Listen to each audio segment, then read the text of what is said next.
एक दिन की छुट्टी के बाद आज फिर से बाजार में कामकाज होगा और एक दिन और कारोबार होगा आज के मिला के, तो 2 दिन के बाद फिर से 2 दिन की छुट्टी है। लेकिन मार्केट के अंदर जो इस समय हो रहा है वो बिल्कुल भी ठीक नहीं है। बाजार के अंदर लगातार नॉन स्टॉप हमने गिरावट देखी, एक भी मौका नहीं मिल रहा। आप इसको कोई भी क्रेडिट दे सकते हैं, क्या ये ग्लोबल मार्केट से टूट रहा है, क्या ये एफआई से टूट रहा है, या फिर इसके अंदर प्रॉफिट बुकिंग होनी थी ऑल टाइम हाई लगने के बाद, क्या इवेंट से पहले की प्रॉफिट बुकिंग है, क्या अर्निंग्स को भी मार्केट अच्छे से नहीं ले रहा। बहुत सारे ट्रिगर्स, बहुत सारे रीजंस हो सकते हैं। आईएमडी की अच्छी रिपोर्ट आई, इग्नोर हुई, सब कुछ है, लेकिन बाजार के अंदर अपनी रिदम है और इस रिदम को मार्केट ने फिलहाल अभी डाउनवर्ड्स कर रखा है। आज भी भले ही हम कम पॉइंट्स के साथ है, लेकिन लाल निशान गिफ्ट निफ्टी के अंदर देख पा रहे हैं। मेरे दोनों सहयोगी आपको स्क्रीन पर दिख रहे होंगे। सृष्टि मुंबई से है हमारे साथ और पूजा त्रिपाठी दिल्ली से हैं। हम 2.5 घंटे आपके साथ जुड़े रहेंगे, मेहमानों को अपने साथ जोड़ लेंगे, पूरा कुनबा लगाएंगे और साथ ही साथ कोशिश ये करेंगे कि एक एक करके सारी चीज़ें आपके सामने रखें। ना केवल निफ्टी और बैंक निफ्टी का सटीक एनालिसिस होगा, बल्कि आपके सामने बेहतरीन स्टॉक्स होंगे। और एक मेरी रिक्वेस्ट है, आज मैं शुरुआत में वो करना चाहूँगा, कृपानाथ आप एक काम ज़रूर किया कीजिए, आप थोड़ा वॉल्यूम कम कर दीजिए मार्केट्स का। टीवी का वॉल्यूम बढ़ाना है, मार्केट्स के वॉल्यूम को थोड़ा कम करना है, ये आप कर लीजिए। अगर आप इस कम वॉल्यूम के साथ काम करेंगे ना बाजार के अंदर, तो आप बहुत अच्छे से इस प्रॉब्लम को हैंडल कर पाएंगे। लास्ट टाइम भी हमने यही बताया था कि छोटी सी तपस्या कर लो, रिवॉर्ड बहुत मिलेगा। ना केवल निफ्टी ने बल्कि बैंक निफ्टी ने ऑल टाइम हाई लिस्ट किया था। अब हम 2 दिन जो कामकाज करेंगे कैसे रहेंगे, ये 4 विंडोज़ में हमने डालने की आज कोशिश की है। पहले जरा वो अहम ट्रिगर्स आज के लिए देख लीजिएगा, फिर हम धीरे धीरे करके आगे बढ़ते जाएंगे ग्लोबल से, फिर डोमेस्टिक मार्केट में, और फिर आप ट्रेडिंग के कॉल्स, ब्रोकिंग हाउसेस की रिपोर्ट्स, सिंस, सब कुछ आपके सामने रखेंगे। सबसे पहले फिर से आप देख पा रहे होंगे नेस्डैक में करीब 1.25% की गिरावट आई है। ये पिछले 3 से 4 दिन से आप देख पा रहे हैं कि यूएस मार्केट्स के अंदर गिरावट है और उसके से गिफ्ट निफ्टी ही आपको बहुत ज़्यादा नहीं, बट 20 पॉइंट नीचे दिख रहा है। क्या गिफ्ट निफ्टी हमको सही संकेत दे रहा है? तो मैं बोलूँगा नहीं। वजह क्यों? क्योंकि गिफ्ट निफ्टी जितना हमको दिखा रहा है पिछले 3 से 4 दिनों में, उससे कहीं ज़्यादा या उससे कहीं कम हम फॉल देख रहे हैं। उसके बाजार अपनी रिदम पे आ रहा है। अगर किसी को ये बात नहीं हो रही हो यकीन, तो कल के डाटा ही सिर्फ चेक कर ले। कल जितना हमने गैप डाउन किया था उससे ऊपर जाके बंद किया है, लेकिन हाँ, पॉइंट्स में लॉस था हमारे पास। ठीक, आगे इन्फोसिस, विप्रो, बजाज ऑटो के नतीजे आज आ जाएंगे। ये इसमें से 3 नंबर्स तो बहुत ही इंपॉर्टेंट है, इसलिए तीनों को हमने साइड में रख दिया। आपके इन्फोसिस ये सेकंड राउंड का आईटी क्लियर करवाएगा हमको। दूसरा विप्रो भी उसमें से एक आप सोच सकते हैं, लेकिन बजाज ऑटो से हमको ऑटो का थोड़ा क्लियरेंस होगा, खास कर 2 व्हीलर सेगमेंट का। जस्ट डायल, एंजल वन के मजबूत Q4 के नतीजे आए हैं। इनका इम्पैक्ट कितना होगा, इंडाइसिस के प्ले नहीं है, ये सिर्फ इंडिविजुअल प्ले, अपनी इंडस्ट्री का रिप्रेजेंटेशन दे सकते हैं, लेकिन इंडाइसिस या मार्केट को ठीक करने की कैपेसिटी नहीं रख सकते। वोडाफोन आइडिया का एफपीओ, जो कि बड़ा एफपीओ अब तक का 18,000 करोड़ रुपए का, वो आज से खुल रहा है। इसलिए वोडाफोन आइडिया इससे पहले थोड़ा कमज़ोर हुआ, 13 के भी नीचे जाके ट्रेड कर रहा है।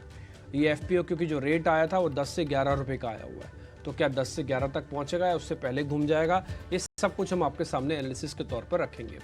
अब कार्यक्रम की शुरुआत आगे सृष्टि से ही बढ़वा रहे हैं। सृष्टि आपको ग्लोबल मार्केट्स के बारे में भी थोड़ा आइडिया देंगे पूजा से पूछ के, और फिर हम धीरे धीरे करके निफ्टी, बैंक निफ्टी के पॉइंट्स भी आपके सामने रखेंगे।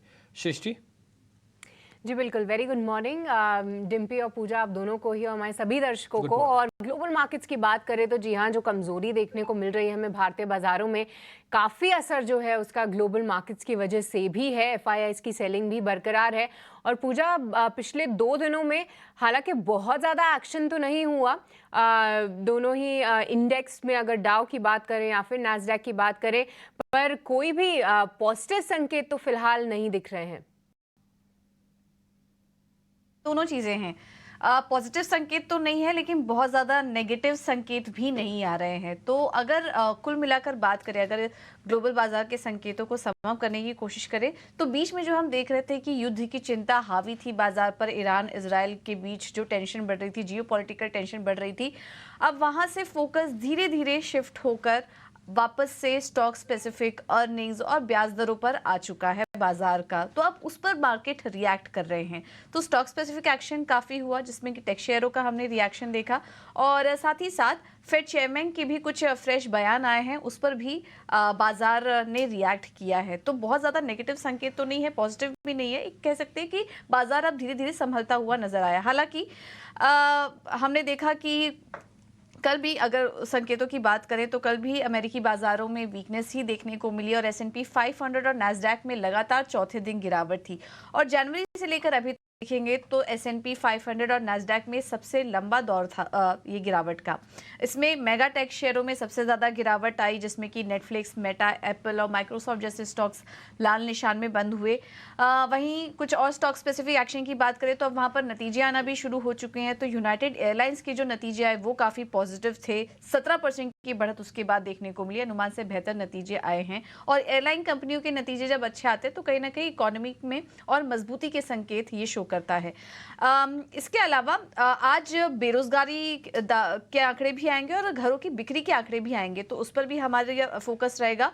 और अलास्का एयर ग्रुप, की कॉप, नेटफ्लिक्स जैसी कंपनियों के नतीजे भी आ जाएंगे तो उस पर भी हमारी नज़र रहेगी। एक और चीज़ हुई, हम फेड चेयरमैन के बयान की बात कर रहे थे, उनकी तरफ से भी कुछ कमेंट्स निकल कर आए हैं और जिस वजह से वापस से फोकस अब कटौती पर शिफ्ट होता हुआ नजर आ रहा है। लेकिन उनका कहना है कि दरों में कटौती को लेकर वो अभी फिलहाल जल्दबाजी नहीं करेंगे, क्योंकि आंकड़े जो आ रहे हैं, महंगाई में थोड़ी प्रोग्रेस धीमी जरूर हुई है लेकिन अभी भी कॉन्फिडेंस नहीं आ पा रहा है कि वो ब्याज दरों में कटौती को लेकर जल्दबाजी करें। अब ये जो कमेंट्स आए उसका असर हमने बॉन्ड मार्केट और कमोडिटी मार्केट में देखा।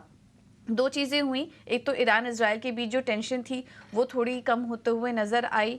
फेड ऑफिशियल के बयान आए जिसमें कि उन्होंने कहा कि ब्याज दरों में अब कटौती थोड़ा और संभावना उसकी और आगे जा सकती है, अनुमान से पहले वो कटौती नहीं करेंगे, जिसके चलते हमने देखा कि बॉन्ड यील्ड्स थोड़े हल्के नरम हुए। डॉलर इंडेक्स 106 के नीचे आ चुका है। सोने में नरमी देखने को मिली इस स्टेटमेंट के बाद और ईरान इजराइल की युद्ध की चिंता कम होने के बाद कच्चे तेल में भी हमने 3% की गिरावट देखी। एक और चीज़ हुई, क्रूड इन्वेंट्री के भी डेटा आए, उससे भी कच्चे तेल की तेजी को ब्रेक मिला, जो कि भारतीय बाजारों के लिए पॉजिटिव है। कुल मिला के बात करें तो आज विदेशी बाजारों से बहुत ज्यादा नेगेटिव तो नहीं, थोड़े मिले जुले संकेत यहाँ पर देखने को मिल रहे हैं और संकेत एशियाई बाजारों से भी है। सुबह जब हमने देखा था तो काफी ज्यादा वीकनेस थी, लेकिन अब गिफ्ट निफ्टी भी तरह से थोड़ा रिकवर हुआ है और कुछ इंडाइसेस हरे निशान में कारोबार कर रहे हैं। तो ये तो बात हुई ग्लोबल संकेतों की, लेकिन अब आते हैं कि FIs और वायदा बाजार से संकेत कैसे मिल रहे हैं। लिपि, FI आंकड़े से पहले शुरुआत करेंगे, कैसे लग रहे हैं आंकड़े? FI की होल्डिंग से क्या संकेत है? देखिए, मेरे से अगर आप पूछेंगे कि आपको ईरान वगैरह के वॉर की ज़्यादा चिंता थी कि FIs की होल्डिंग की ज़्यादा चिंता थी, तो मैं बोलूँगा FIs की होल्डिंग की, क्योंकि ईरान का वॉर से अगर होना होता तो फर्स्ट इंडिकेशन आपको क्रूड दिखाता, वहाँ से कुछ आया नहीं। दूसरा इंडिकेशन दिखाता कि ज़्यादातर ग्लोबल मार्केट्स टूटते, इस पर भारत नहीं, सारा ज़्यादातर ग्लोबल मार्केट्स टूटते, वो हुआ नहीं। और स्ट्रेटजिकली इस समय ना ही दोनों देश प्रिपेयर थे एक बड़े वॉर के लिए। तो वॉर की तो ना मेरे लिए कोई बहुत इंपॉर्टेंस थी, ना ही मैं इस बयानबाजी में फंसा। मेरे लिए ज़्यादा इंपॉर्टेंस थी कि FIs इंडिया को लेकर क्या सोच रहे हैं या वो क्या कर रहे हैं। आपको ध्यान होगा 22,300-400 से जब बाजार को रेजिस्टेंस बार बार फेस हो रहा था, लेकिन FIs तब नहीं आए। लेकिन जब वो आए, ना केवल इस रेजिस्टेंस बैंड को हमने पार किया, बल्कि हमने ऑल टाइम हाई भी टेस्ट किया। और सिर्फ निफ्टी का नहीं किया, बल्कि बैंक निफ्टी का भी रुका हुआ, पिछले 4 महीने का रुका हुआ ऑल टाइम हाई, उसका भी हमने टेस्ट किया। तो ये FIs की ताकत बताता है, FIs के पैसे की गर्मी बताता है और ये बताता है कि FIs की इंपॉर्टेंस अभी भी भारतीय बाजारों में काफ़ी ज़्यादा है। पिछले 2 दिन से अगर आप बाजार, या पिछले मैं 3 दिन से बोलूँगा, तो बाजार के अंदर FIs की सेलिंग ज़्यादा गंभीर है। आपने और हमने मार्केट में कितनी बार वॉर की बात बोली होगी या कितनी बार वॉर को एनालिसिस किया होगा, नहीं किया होगा, लेकिन हम बार बार मार्केट के लेवल्स को चेक कर रहे थे या बार बार मार्केट के अंदर सेक्टोरियल चर्निंग्स को देख रहे थे। उसमें ये भी दिख रहा था कि IT का पार्टिसिपेशन नहीं है, TCS के अच्छे नंबर आने के बावजूद। ये क्यों नहीं है? क्योंकि FIs का रुख पॉजिटिव नहीं था। अगर FIs पॉजिटिव होता, यही TCS के नंबर को आप एंजॉय कर रहे होते, इन्फोसिस के नंबर की राह देख रहे होते कि हे भगवान, इन्फोसिस का नंबर एक दिन और पहले आ जाए ताकि मोमेंटम का हमको बेनिफिट मिल जाए, लेकिन ऐसा हो ना सका। तो इसलिए मैं पूरा का पूरा, जो अभी आपने मेरे से FIs का पॉइंट पूछा, मैं पूरे के पूरे इस गिरावट में से अगर आप मेरे से परसेंटेज पूछेंगे तो मैं मोर देन 80% क्रेडिट दूंगा FIs की बिकवाली का बाजार के अंदर जिस तरह से हुई है। एक और चीज़ मैं नोटिस कराऊंगा, ये रिटेलर्स को बिल्कुल बात बुरी नहीं माननी चाहिए जो मैं अभी यहाँ सामने रखना चाह रहा हूँ। आप भले मेरे को ट्रोल करें, लिखें, जो मर्जी करें, लेकिन ये बात सच है जो मैं आपके सामने रखने जा रहा हूँ। FIs ने धीरे धीरे माल अपना ना रिटेल्स को दे दिया। ये स्ट्रॉन्ग हैंड से वीक हैंड्स की तरफ थोड़ा सा ट्रांसफर हुआ है। कैसे हुआ है मैं आपको बताता हूँ। पिछले 3 दिन में करीब 56-57% की होल्डिंग से FIs की होल्डिंग 44% आ गई है और रिटेल की होल्डिंग जो पहले 50% से कम हुआ करती थी वो करीब करीब 60% के आसपास आ चुकी है। यानी एफआईज जो माल दे रहा है वो रिटेल के पास आ रहा है। रिटेल क्यों खरीद रहा है? रिटेल बाइंग ऑन डिप्स के पॉइंट ऑफ व्यू से खरीद रहा है कि हर बार बाइंग ऑन डिप्स होता है तो इस बार भी बाइंग ऑन डिप होगा। लेकिन ये माल धीरे धीरे रिटेल के पास आ चुका है और मेजोरिटी स्टेक होल्डर लॉन्ग में अब रिटेल है। डीआईज ने क्या किया? कुछ नहीं किया, वो तो चुप करके अभी भी साइड में बैठे हैं। तो एक स्ट्रांग हैंड से वीक हैंड्स की तरफ से थोड़ा सा ट्रांसफर हुआ है और ये रिटेलर को इस बात का बुरा नहीं मानना चाहिए क्योंकि ये फैक्चुअल डाटा है कि रिटेल्स के पास जब जब एक्सेसिव लॉन्ग पोजीशंस होंगी तो बाजार थोड़ी सी दिक्कत करेगा। लास्ट टाइम पे 44% के लॉन्ग पोजीशंस पे हमने ऑल टाइम हाई बनाया था, लेकिन उस समय रिटेल के पास ही पोजीशंस कम थी। अब रिटेल के पास पोजीशन ज़्यादा है, एफआईज वहीं आगे 44% पे। तो इसलिए मेरी चिंता थोड़ी सी ये है कि बाजार को पहले साइडवेज होकर कंसोलिडेट करके चलाना पड़ेगा। और मैं पहला पॉइंट बोलूँगा, पहले बाजार को रोको, चलेगा तो बाद में, पहले रुके तो सही। अभी तो 3 दिन से आप रोक ही नहीं पा रहे हो, चाहे अच्छा नंबर आ रहा है, चाहे एमडी की रिपोर्ट आ रही है, व्हाटएवर जो भी आ रहा है। तो इसलिए आज का दिन भी मैं सिर्फ बाजार को रोकने के पॉइंट ऑफ व्यू से देखूंगा। 22,000 की इंपॉर्टेंस बहुत है। ये मैंने आपके एफआईज का, डीआईज का, रिटेल का, सबका एक साथ जवाब दे दिया पूजा। पोजिशनिंग देखने को मिल रही है एफआईज, डीआईज और ख़ास तौर से रिटेल निवेशकों की फ़िलहाल पर। डिम्पी, हम तब से यही हिदायत दे रहे हैं कि मौजूदा स्तरों पे शॉर्ट नहीं करना है, कुछ लेवल्स आए तो आप ज़रूर मौके ढूंढ सकते हैं। तो अगर निफ्टी में किसी ने लॉन्ग पोजीशन ऑलरेडी कैरी की होंगी इस छुट्टी के बाद भी, उनको क्या आज करना चाहिए और क्या लेवल्स पे ध्यान रखें वो? देखिए, मैं आपके दोनों क्वेश्चंस का जवाब देता हूं। पहले आपने ये कहा कि जिन्होंने शॉर्ट नहीं करना चाहिए, हमने बात बोली थी। यस, ये बात हमने बोली है कि आपको शॉर्ट नहीं करना चाहिए। फिर आप मेरे सामने ये तर्क रख सकते हैं कि देखिए, शॉर्ट तो आपने मना किया था लेकिन बाजार तो नीचे आ रहा है, तो फिर शॉर्ट क्या? आप मेरे को सिर्फ इसी चीज़ का जवाब दीजिए कि बाजार जब जब भी नीचे आया, क्या आपको मौका मिला था शॉर्ट करने का? आपको तो मौका ही नहीं मिला।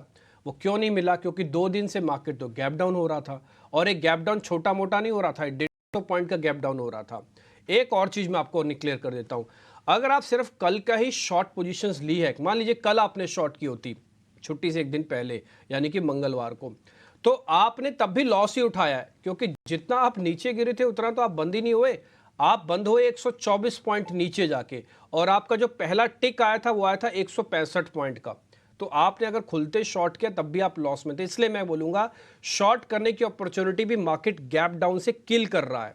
ऐसा नहीं कि बाजार नीचे नहीं आया, लेकिन ये अपॉर्चुनिटी के तौर पर नहीं आया। शॉर्ट्स वालों को मजा नहीं आया। शॉर्ट्स वालों को कहां पे मजा आया? जिन्होंने ऊपर जाके, यानी कि अपने ऑल टाइम हाई पे शॉर्टिंग पोजीशंस किया, और वहां पर भी हमने आपको सृष्टि बार बार नोटिस करवाया था कि आप प्रॉफिट बुक करना चाहे तो कर सकते हैं, और प्रॉफिट बुक करना आना चाहिए। ये बात हमने बहुत क्लियरली आपके सामने सारी बातें रखी थी, और ट्रेलिंग स्टॉप लॉस लगवाए थे। और आपने एक सेकंड क्वेश्चन पूछा था कि जिनके पास है वो अभी क्या करें। देखिए, जिनके पास है उनको हम पहले ही फ्री करवा चुके हैं। हमने उनको जहां भी तक भी बाजार चला था, हमने ट्रेलिंग स्टॉप लॉस लगवा के उनको सबको फ्री कर दिया। लास्ट सेशन में अगर आप हमको सुन रहे होंगे तो हमने अभिषेक के सामने भी ये बात बोली थी कि हम तो वेट कर रहे हैं बॉस, हमें जल्दबाजी नहीं है, हम अपने लेवल्स के साथ खड़े रहेंगे। वो लेवल्स कौन से हैं जहां पे खड़े रहेंगे? वो लेवल है 22,000 के। मैं 22,000 के निफ्टी की भी वेट करूंगा, आएगा तो ठीक है, नहीं आएगा तो मैं छोड़ दूंगा। मैं इस 22,000 से 22,300 के बीच में कोई काम नहीं करूंगा, क्योंकि मेरे को डाटा क्लियरेंस नहीं मिल रहा। या तो मैं 22,000 के आसपास खरीदूं, या तो मैं 22,300 के स्ट्रेंथ की वेट करूं। अभी तक तो मैं कुछ नहीं करूंगा, पहला पॉइंट। दूसरा पॉइंट, अगर मैं करूंगा अभी तो 10 से 20% से ज्यादा पोजीशन नहीं लूंगा। तीसरा पॉइंट, इसमें लीडरशिप जरूर चेक करूंगा। चौथा पॉइंट, ऑप्शंस में काम नहीं करूंगा। सीधा करूंगा तो फ्यूचर में मार्जिन फंस भी गया, कंसोलिडेट भी हुआ, तो मैं ऑप्शन से अपने पैसे नहीं गवाऊं। यह है मेरा पहला पॉइंट। दूसरा पॉइंट, अब क्या आप दूसरा क्वेश्चन ना पूछे उससे मैं पहले ही बता देता हूं कि अगर आप निफ्टी शॉर्ट के बारे में पूछ रहे हैं तो शॉर्ट करना बिल्कुल नहीं बनता। वो इसलिए नहीं क्योंकि ऑलरेडी 2 से 3 दिन की गिरावट के पास है। मैं ऐसा नहीं कह रहा कि बाजार अभी भी यहां से सस्ता हो गया है, नहीं, बाजार सस्ता नहीं हुआ है। अभी भी पुट कॉल रेशियो आपकी 0.5 पे नहीं आई है, 0.6 पे नहीं है, उससे ऊपर ही चल रही है। लेकिन फिर भी रिस्क रिवॉर्ड के हिसाब से एक छोटा सा पुल बैक आ सकता है मार्केट में। जैसे अभी आप गिफ्ट निफ्टी में हर दिन की गिरावट जो देख रहे थे, आज गिरावट भी कम है, तो एक छोटा सा पुल बैक आ सकता है। इसलिए शॉर्ट करने से बचें। लॉन्ग करना है, अपने लेवल्स के साथ टिके रहें। आई रिपीट, या तो 22,000 के आसपास प्लस करना 21,800 का स्टॉप लॉस देके, या तो फिर 22,300 के ऊपर प्लस करना जब मार्केट के अंदर ताकत थोड़ी आ जाएगी। ये जो 22,000 से 22,300 वाला लेवल है, ये नो ट्रेड जोन है, इसको छोड़ दीजिएगा। तो ये मोटा मोटी आपके सामने निफ्टी के लॉन्ग और शॉर्ट दोनों का मैंने जवाब एक साथ दे दिया। तो ये है निफ्टी में शॉर्ट और लॉन्ग किस रेंज में आपको नजर रखनी, ये भी हमने आपको बताया। डिम्पी, बैंक निफ्टी में क्या करें, और यहाँ पर शुरुआत पहले लॉन्ग पोजीशन वालों से करते हैं। जिनकी मौजूदा लॉन्ग पोजीशन है वो कैसे ट्रीट करें? देखिए, बैंक निफ्टी की प्रॉब्लम क्या है ना, अनवाइंडिंग का प्रेशर झेल रहा है, और इसमें पहले जब चला था तब भी एचडीएफसी का रोल बहुत इंपॉर्टेंट था, और इसलिए मैंने आपको एफआईज की जो नोटिस करवाया था ना कि जब भी एफआईज मार्केट के अंदर आते हैं तो इन्हीं बड़े शेयरों की ताकत से आते हैं। अब आप देखो, जब पिछली बार हमने हाई लगाया था, सारा का सारा क्रेडिट एचडीएफसी को दिया जा रहा था। सृष्टि इसकी गवाह है, हमारे सामने उसने कई शोज किया, हमने रोज एचडीएफसी बोला, इनफैक्ट भसीन साहब ने भी आके एचडीएफसी बोले हैं। अब आप देखो कि एफआईज का रुख नेगेटिव है, लेकिन टीसीएस के अच्छे नंबर आने पर भी बाजार नहीं चल रहा, और एफआईज दो ही जगहों पर आता है, या तो बैंक में आता है तो आईटी में आता है।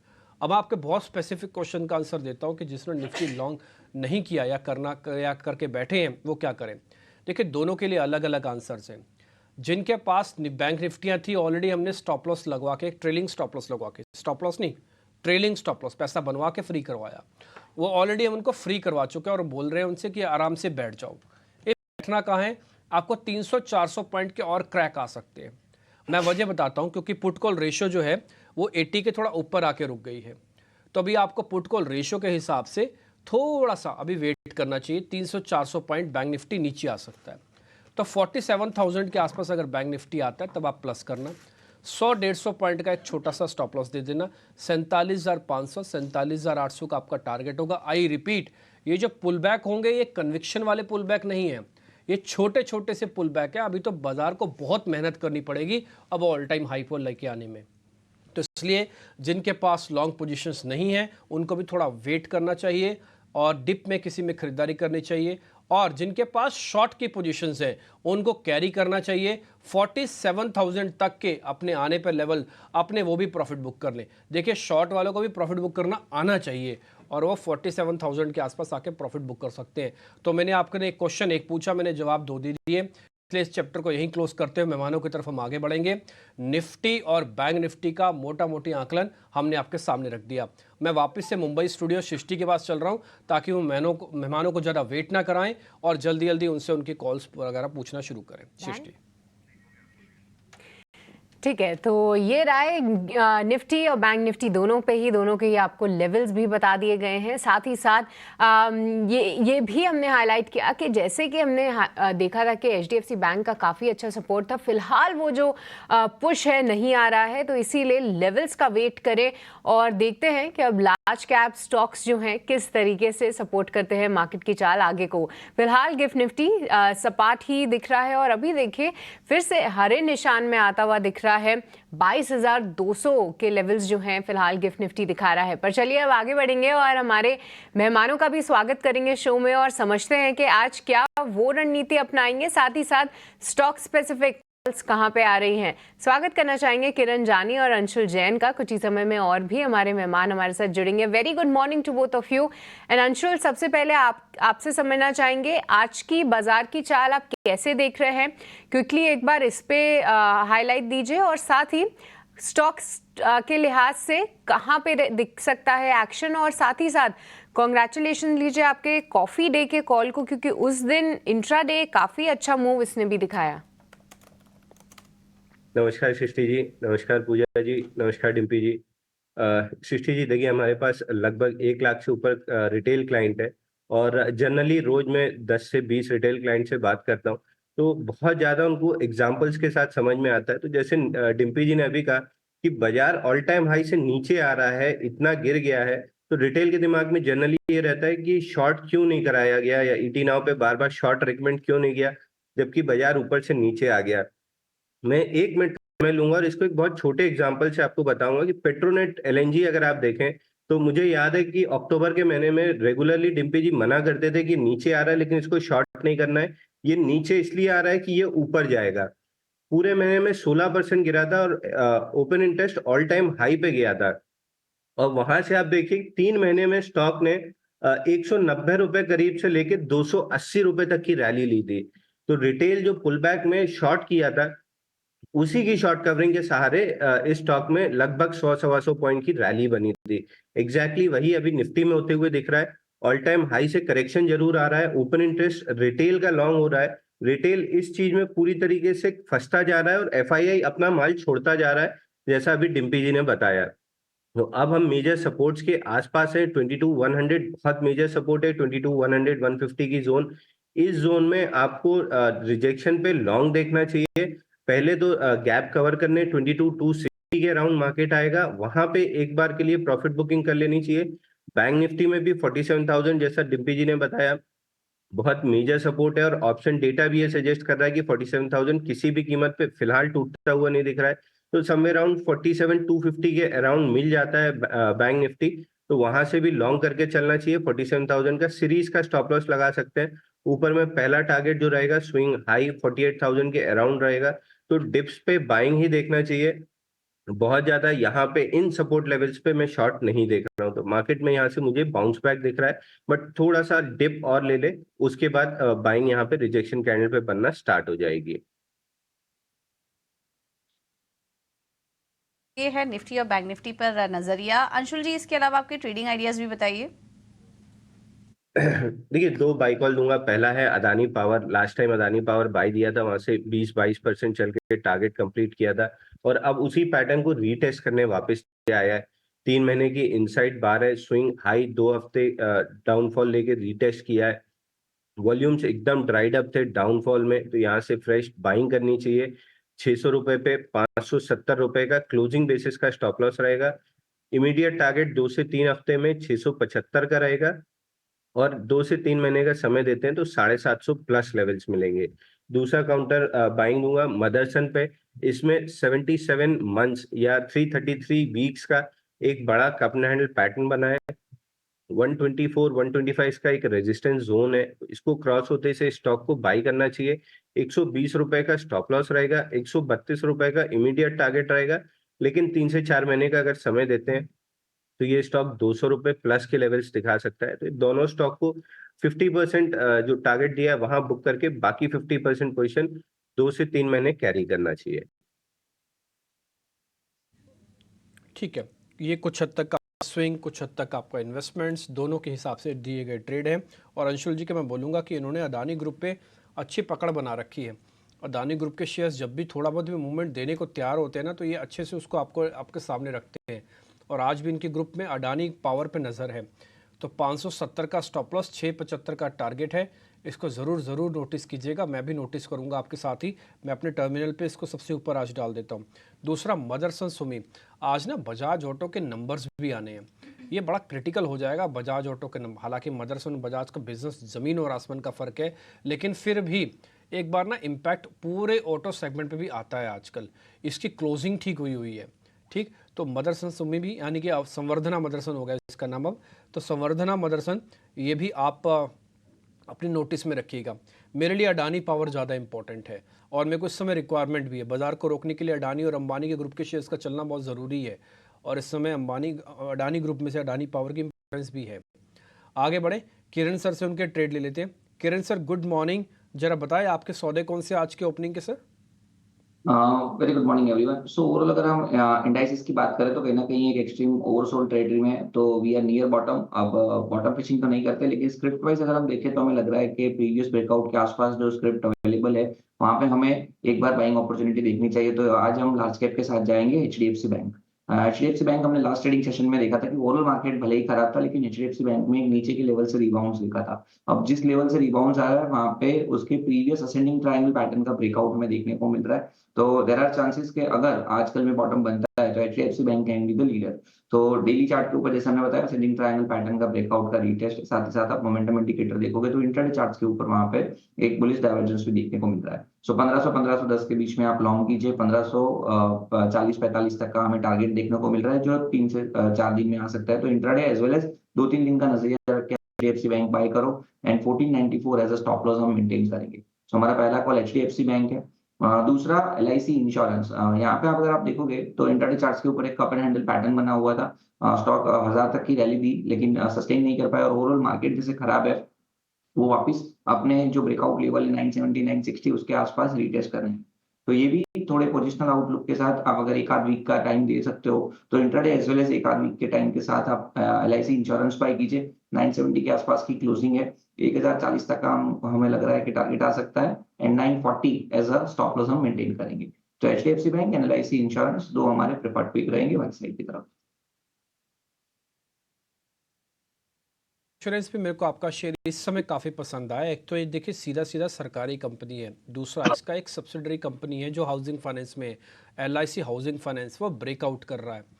तीसरा, अगर आप LIC का चार्ट देखेंगे ना तो इसने अच्छा से सपोर्ट लिया हुआ है 50 दिन के एवरेज का, और बाजार के गिरने पर भी ये लाल निशान में नहीं हरे निशान में बंद हुआ है। आप देख पा रहे हो कि 1.5% ऊपर जाके बंद है। 10 के आसपास ये मेक ब्रेक करता है। कुछ कुछ आपको टाटा केमिकल्स की भी याद आ रही होगी, वो भी ऐसी है, 1000 के ऊपर स्ट्रॉन्ग, 1000 के नीचे वीक। ये भी 1000 के ऊपर जैसे आ जाएगा तो और स्ट्रॉन्ग हो जाएगा। ये मैंने चार्ट भी आपकी स्क्रीन पर डाल दिए। ये डेली चार्ट है, ये एक्चुअली में फॉल था जो कि फॉल्स हो गया। अभी इसने फिर से सपोर्ट ले लिया 50 दिन के एवरेज पे, और अगर होता भी ना तो ये 200 दिन पे एवरेज से सपोर्ट ले ही लेता किसी ना किसी तरह से। तो एक अच्छा कैंडिडेट है जो सीधा टच ना करते हुए पहले रिवर्सल के सिग्नल दे रहा है, अर्ली दे रहा है। तो LIC सर का मेरे को ट्रेड काफ़ी पसंद आया। HDFC तो देखो PMS का शेयर है, वो आपके बाजार को हेल्प करने में, ठीक करने में करेगा हेल्प, इसलिए सर के दोनों ट्रेड जरा स्क्रीन पर वापस से दिखाइए। HDFC बैंक के लेवल्स भी नोटिस हो जाएंगे और LIC इंश्योरेंस के भी नोटिस हो जाएंगे। इसका कोड है LICI, जो LIC इंश्योरेंस वाली है, ठीक है। इसके स्टॉप लॉस टारगेट आपके स्क्रीन पे आ गए। इसके अलावा अंशुल सर ने जो ट्रेड दिए हैं वह एक अदानी पावर और दूसरा संवर्धना मदरसन। तो ये दोनों के दोनों ट्रेड आपके लिए है, और अभी तक 2 मेहमानों से 4 तेज़ी के सौदे मिल चुके हैं, और मेहमान जुड़ते जाएंगे, आपके सामने ट्रेड रखते जाएंगे। लेकिन इस बीच अपने सहयोगी शरद को मैं जोड़ लेता हूँ। एक बार उनसे पहले हम अर्निंग्स के बारे में पता कर लेते हैं, फिर बाद में स्टॉक्स एंड न्यूज़ के बारे में भी पता करेंगे। शरद, गुड मॉर्निंग। बताएं अर्निंग्स किस किस की आ गई, और ये भी बताते जाइएगा कि किसकी ख़राब है और किसकी ठीक है, ताकि एक ही पॉइंट से हमको भी क्लियर हो जाए कि हाँ अर्निंग्स कैसी है। जी बिल्कुल, अर्निंग्स पे Q4 अर्निंग्स पे फोकस करते हैं तो सबसे पहला जस्ट डायल फोकस में रहेगा। सीक्वेंशियली देखें तो नंबर्स में जो है एक अच्छी इंप्रूवमेंट देखने मिली है, मार्जिन्स में भी एक अच्छा उछाल आया, 26% भागा है। ओवरऑल जो उनकी ऑपरेशनल अपडेट है वो भी स्ट्रेंथ आई है। एक्टिव यूजर्स की कहे बात, इंगेजमेंट्स की कहें, एंजल वन दूसरा स्टॉक रहेगा, यहाँ पे भी सीक्वेंशियली नंबर्स स्ट्रेंथ आई है। रेवेन्यू 28% भागा है, और अगर पैट के बारे में बात करें तो यहाँ पे भी 30% से ज़्यादा का इजाफा आया है। जो इसका इम्पॉर्टेंट इक्विटी मार्केट शेयर का जो होता है इंक्रीज़ सीक्वेंशियली, ये देखें तो ये लगभग 83 बेसिस पॉइंट्स बढ़ा है, तो यहाँ पे भी अच्छे नतीजे देखने मिले हैं। ICICI लॉम्बार्ड की बात करें तो जो ग्रॉस डायरेक्टेड प्रीमियम है वो लगभग 22% ऊपर है, और जो पैट है वो देखिए ये भी 20% ऊपर है, यानी कि अनुमान से बेहतर नतीजे देखने मिले हैं, और ऑपरेशनल पैरामीटर्स में भी इम्प्रूवमेंट आया है। वही चौथा स्टॉक टाटा कम्युनिकेशंस, यहाँ पे जो है कंपनी के आप देखे होंगे पैट नंबर्स बहुत ज़्यादा दिख रहे हैं, क्योंकि जो एक्सेप्शनल लॉसेज है बेस क्वार्टर में उसका इम्पैक्ट देखने मिला है, बट ओवरऑल जो नतीजे हैं वो कमज़ोर आए हैं, एनालिस्ट एस्टिमेट से कम आए हैं। तो अगर मैं आपको बता दूं रिवाइज़ करके तो just dial, Angel one, ICICI Lombard, इन तीनों के स्ट्रॉन्ग सेट ऑफ नंबर्स आए हैं, और टाटा कम्युनिकेशन के वीक नंबर्स आए हैं। अब इसके अलावा जो है 3 और अपडेट्स आए हैं, ये मैं पहले बता दूं, तीनों ही रियल एस्टेट के हैं। टार्क, सनटेक रियल्टी और ब्रिगेड एंटरप्राइजेस, तीनों की बिजनेस अपडेट बहुत स्ट्रॉन्ग आए हैं। टार्क जो है अनंत राज प्रमोटर्स हैं इनके, और यहाँ पे 600% ईयर ऑन ईयर बेसिस पे ग्रोथ आया। वही सनटेक रियल्टी में भी सीक्वेंशियली 50% का प्री सेल्स में ग्रोथ, और ब्रिगेड का सबसे बेहतरीन कहेंगे प्री सेल्स जो है पूरे साल में FY24 में देखने मिला है। तो ये भी है मजबूत नतीजे जो है हमें देखने मिल रहे हैं, जो ये 3 हमने मेंशन की, और टाटा कम्युनिकेशन जो है ओवरऑल वीक आया है। तो ये सारे जो इम्पैक्ट आते हैं इनकी जो फ़ोटो आप ज़रूर खींच लीजिए, और ये आपके लिए एनालिसिस के लिए सिंप्लीफाई कर देता है। तो ये थे सारे ही अपडेट्स अर्निंग्स के फ्रंट पे, और साथ ही साथ जो Q4 अपडेट्स आए हैं कौन सी कंपनीज फोकस में है वो हमें शरद ने बताया। पर शरद, ये भी बताइए कि खबरों के लिहाज से आज कौन से शेयर्स फोकस में रहेंगे? सबसे पहला रहेगा वोडाफोन आइडिया। यहाँ पे जो है इनके एंकर इन्वेस्टर्स से लगभग 5,400 करोड़ जो है इन्होंने रेस किया है। जो बड़े नाम आते हैं वो इंक्लूड करते हैं GQG partners, Fidelity group, Abu Dhabi investment authority. और आज जो है उनका FPO खुलने वाला है, देश का सबसे बड़ा FPO 18,000 करोड़ का FPO खुलने वाला है। जो प्राइस बैंड है वो 10 से लेके 11 रुपये प्रति शेयर का है। जुबिलेंट फार्मोवा भी एक पॉजिटिव रिएक्शन आज स्टॉक में देखने मिल सकता है। US FDA ने जो है उनकी रूरकी प्लांट की फैसिलिटी को क्लोजर किया और VAI स्टेटस दिया। इसका मतलब वो US के साथ अपनी ट्रेड वापस शुरू कर सकते हैं और ANDA अप्रूवल्स भी जल्दी आएंगे। IIFL फाइनेंस लगभग 1300 करोड़ रेस करने वाले राइट्स इशू जरिए 300 रुपये प्रति शेयर पे जो है राइट्स इशू होगा। और अगर आप 9 शेयर होल्ड करते हैं तो आपको 1 शेयर राइट्स का मिलने वाला है। राइट्स इशू खुलेगा अप्रैल 30 को और जो रिकॉर्ड डेट है वो इम्पॉर्टेंट है, आप वो नोट कर लीजिए, वो है अप्रैल 23 का। चौथा स्टॉक सांगी इंडस्ट्रीज़, 22 अप्रैल को इम्पॉर्टेंट बोर्ड मीट है जहाँ पे इनकी फंड रेज होने वाली है, तो इस स्टॉक को ज़रूर ट्रैक करिएगा। सोम डिस्टिलरीज की बात करें तो आनंद अग्रवाल जो नए चीफ मार्केटिंग ऑफिसर है उनको अपॉइंट किया गया है। ये अपॉइंटमेंट इसलिए इम्पॉर्टेंट है हमें पॉइंट आउट करना क्योंकि ये इनकी leadership positions HUL, United Spirits, Pernod Ricard, दिग्गज कंपनियां जो डिस्टिलरी में है, अल्कोहल में है, वहाँ से ये आ रहे हैं, तो ऑफकोर्स स्टॉक में मोमेंटम आ सकता है। पिरामल फार्मा के लिए भी पॉजिटिव न्यूज़ फ्लो है। US FDA ने US प्लांट की इंस्पेक्शन को जो है अब क्लोज कर दिया है। और हमारा जो 7वां स्टॉक है वो है अंबुजा सीमेंट। यहाँ पे अदानी ग्रुप ने जो है अपनी कन्वर्जन की है, वारंट सब्सक्रिप्शन का जो फंड इन्फ्यूजन है वो कंप्लीट हो गया है, 20,000 करोड़ घुस चुका है अंबुजा सीमेंट के खाते में। और अब जो है आप कह सकते हैं कि जो उनकी स्टेक है वो बढ़ के 70% हो चुकी है। ZB फोकस में रहेगा और FNO मार्केट से जो है आप कह सकते हैं एक्सक्लूडेड होने वाला है अगले सीरीज से। और बोर्ड ने अप्रूवल भी दे दिया है कि जो नई ऑर्गेनाइजेशन स्ट्रक्चर है वो उस पे जो है फोकस रहेगा। और लास्ट टाइम पे भी हमने देखा था कि 10 से 15% जो एम्प्लॉयज़ हैं उन्हें भी निकाला जाएगा। और इम्पॉर्टेंटली ये भी बता दूं कि जो NCLT की जो उनकी याचिका थी मर्जर की, उसको उन्होंने वापस भी ले लिया है। तो 3-4 इंपॉर्टेंट न्यूज़ जी में भी देखने मिल रहे हैं। और आखिरी stock coffee day enterprises, interesting नाम आया है। JSW एनर्जी के जो CEO थे प्रशांत जैन, उनका एक नया इन्वेस्टमेंट फंड है टिकड़ी इन्वेस्टमेंट्स, वहाँ पे उन्होंने लगभग 2% स्टेक की एक्विजिशन की है जिसका वैल्यू ऑलमोस्ट आप कह सकते हैं 24 करोड़ का आता है। काफ़ी ढेर सारी हैं, इस पर फोकस रहेगा। साथ ही नतीजे और कुछ स्ट्रॉन्ग अपडेट्स भी आए हैं रियल एस्टेट कंपनियों के, तो उस पर भी खबरें आई हैं। इस पर एक एक करके हम आगे बात करेंगे और चर्चा करेंगे स्टॉक में क्या करें। लेकिन अब ब्रोकरेज रिपोर्ट पर भी नज़र डाल लेते हैं। हमारे साथ गौरव जुड़ चुके हैं पूरा अपडेट लेकर। गौरव, गुड मॉर्निंग, बताइए। जी, तो सबसे पहले बात करते हैं टेलीकॉम सेक्टर की, जहाँ पे IIFL ने कई कंपनीज़ पे टारगेट प्राइस बढ़ाया है। तो जैसे अगर हम वोडाफोन आइडिया की बात करें तो वहाँ पे टारगेट प्राइस उन्होंने बढ़ा के 14 रुपीज़ का किया है। इंडस टावर्स पे यही टारगेट प्राइस बढ़ा के उन्होंने 379 रुपीज़ का किया है। और भारती एयरटेल का जो टारगेट प्राइस था वो उन्होंने बढ़ा के 1399 रुपीज़ का किया है। तो उनका मानना यह है कि कहीं पे वोडाफोन आइडिया का ये जो FPO है उसमें भी वो सजेस्ट करेंगे कि इन्वेस्टर्स ने इन्वेस्ट करना चाहिए। और आगे जाके ये जो वोडाफोन आइडिया के फाइनेंशियल सुधारने वाले हैं, इसकी वजह से कहीं पे हमें पॉजिटिव इम्पैक्ट इंडस टावर्स पे भी देखने को मिल सकता है। और इंडस टावर्स आगे जाके डिविडेंड्स भी रीइंस्टेट कर सकता है। और आखिर में उनका मानना यह है कि कहीं पे उनको 2 राउंड्स देखने को मिल रहे हैं टैरिफ हाइक के, मतलब एक्सपेक्ट कर रहे हैं वो। और इसी के चलते हुए कहीं पे वोडाफोन आइडिया और भारती एयरटेल को कहीं पे बेनिफिट होने की काफ़ी ज़्यादा चांसेस है। अगली बात करते हैं मारुति की, जहाँ पे बर्नस्टीन ने आउट परफॉर्म रेटिंग मेंटेन करते हुए टारगेट प्राइस बढ़ा के 14,400 रुपीज़ का किया है। क्योंकि उनका मानना है कि कहीं पे पिछले कुछ सालों में हमने देखा है कि होंडा ने अर्निंग्स के मूवमेंट में आउट परफॉर्म किया था मारुति को, क्योंकि उनके SUV का पेनिट्रेशन काफ़ी ज़्यादा था। बट अभी मारुति में भी एक पेस देखने को मिल रहा है SUV के प्रोडक्शंस में। और आगे जाके ये जो हाइब्रिड है इसकी वजह से एक काफ़ी अच्छा अपॉर्चुनिटी मारुति को देखने को मिल सकता है। और इसी के चलते हुए एक पॉजिटिव व्यू उनके तरफ से भी देखने को मिल रहा है, जहाँ पे उन्होंने टारगेट प्राइस इंक्रीज़ किया है 14,100 रुपीज़ पे। अगली बात करते हैं LTI माइंट्री की, जहाँ पे मैक्वेरी ने आउट परफॉर्म रेटिंग तो बरकरार रखा है बट टारगेट प्राइस कट करके 6,250 रुपीज़ का किया है, जो कि पहले 7,050 रुपीज़ का था। तो ये जो टारगेट प्राइस कट किया है उसका मेन रीज़न ये है कि कहीं पे ये जो सिनर्जीज़ के बेनिफिट्स थे उसमें कहीं पे उन्हें एक रफ पैच देखने को मिल रहा है। और आगे जाके क्रॉस सेलिंग की जो सिनर्जीज़ है उसमें डिमांड रिकवरी के बाद ही कहीं पे उन्हें एक पॉजिटिव व्यू देखने को मिल रहा है। और आगे जाके उनका मानना यह है कि कहीं पे आउट परफॉर्म रेटिंग मेंटेन किया है, क्योंकि स्ट्रक्चरली एक कंपनी काफ़ी अच्छी है, बट फिलहाल के लिए उन्होंने टारगेट प्राइस जो है वो कट किया है। और आखिर में बात करते हैं ICICI लोम्बार्ड की, जैसे कि रिजल्ट्स आ चुके हैं। एक काफ़ी अच्छा क्वार्टर ICICI लोम्बार्ड ने रिपोर्ट किया था, जहाँ पे ग्रोथ काफ़ी अच्छा रहा है। उन्होंने उनका कंबाइंड रेशियो का जो एस्टिमेट था वो भी एग्जिट रेशियो के लिए घटा के 101.5% पे किया है। और इसी के चलते हुए अगर हम ब्रोकरेजेस की बात करें तो जैसे कि HSBC ने बाय रेटिंग मेंटेन किया है और टारगेट प्राइस 1990 रुपीज़ का किया है, क्योंकि उनका मानना यह है कि कहीं पे पॉजिटिव अगर बात करें तो मार्केट शेयर हो गया, स्ट्रॉन्ग प्रीमियम ग्रोथ हो गया, वो कई सारे पॉजिटिव्स रहे हैं इस क्वार्टर में। और आगे जाके कहीं पे ये जो मार्केट शेयर और कंबाइंड रेशियो पे कमेंट्स थे वो काफ़ी पॉजिटिव रहेंगे कंपनी के लिए। इसी के चलते हुए इन्वेस्टेक ने भी बाय रेटिंग बरकरार रखते हुए टारगेट प्राइस 1950 रुपीज़ का किया है।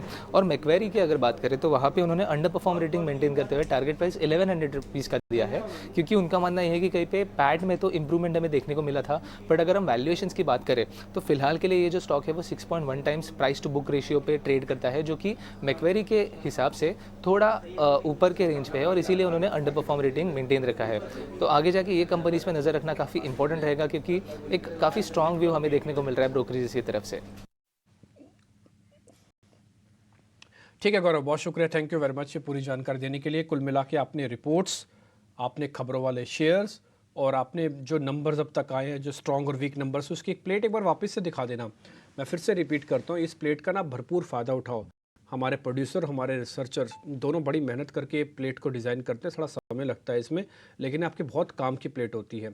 ये बोले नहीं जिसमें रिजल्ट्स लिखे हुए हैं कि किसके अच्छे आए और किसके ख़राब आए हुए हैं, वो बहुत इंपॉर्टेंट होती है।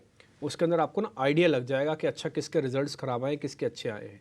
ये भी रिपीट, इसका आप फोटो खींच लीजिए, लिख लीजिए। जैसे नंबर थोड़े ज़्यादा बढ़ेंगे ना तो हम इसकी 3 कैटेगरी वाली एक प्लेट भी लेके आया करेंगे, उसमें आपको और क्लियर हो जाया करेगा। ठीक जी, आगे बढ़े। जस्ट डायल के नंबर आप देख पा रहे हो कि मजबूती की कैटेगरी में है। मैं नंबर्स वापस से रिपीट कर देता हूँ। इनके मार्जिन 22 से 26 हुए हैं। प्रॉफिट इनका 90 करोड़ से 116 करोड़ हुआ है। एक बार अंशुल जी आप इसको जरा चेक करेंगे। Just dial trader fancy counter है, रिजल्ट पे रिएक्शन बढ़िया देता है। देखिए डिम्पी जी, जस्ट डायल में बहुत बेहतरीन पैटर्न बना हुआ है। मंथली चार्ट पे देखें तो ऑलमोस्ट 4 टाइट क्लोजेस आ चुके हैं। 27 महीने का एक कप एंड हैंडल पैटर्न बना है। 117 हफ्ते का बेस है। 951 के ऊपर ब्रेकआउट है, तो करंट मार्केट प्राइस से प्रीएम्प्टिव बाई कर सकते हैं। 951 के ऊपर ऐड करना चाहिए। 951 निकलते से इसमें जबरदस्त मोमेंटम बनेगा। इमीडिएट टारगेट एक हल्का सा रेजिस्टेंस स्विंग हाई 1137 पे रहेगा, बट ओवरऑल इसमें 1300 रुपए तक की तेजी बनेगी। तो यहाँ पे भी प्रीएम्प्टिव बाई करना चाहिए और 951 के ऊपर ऐड करना चाहिए।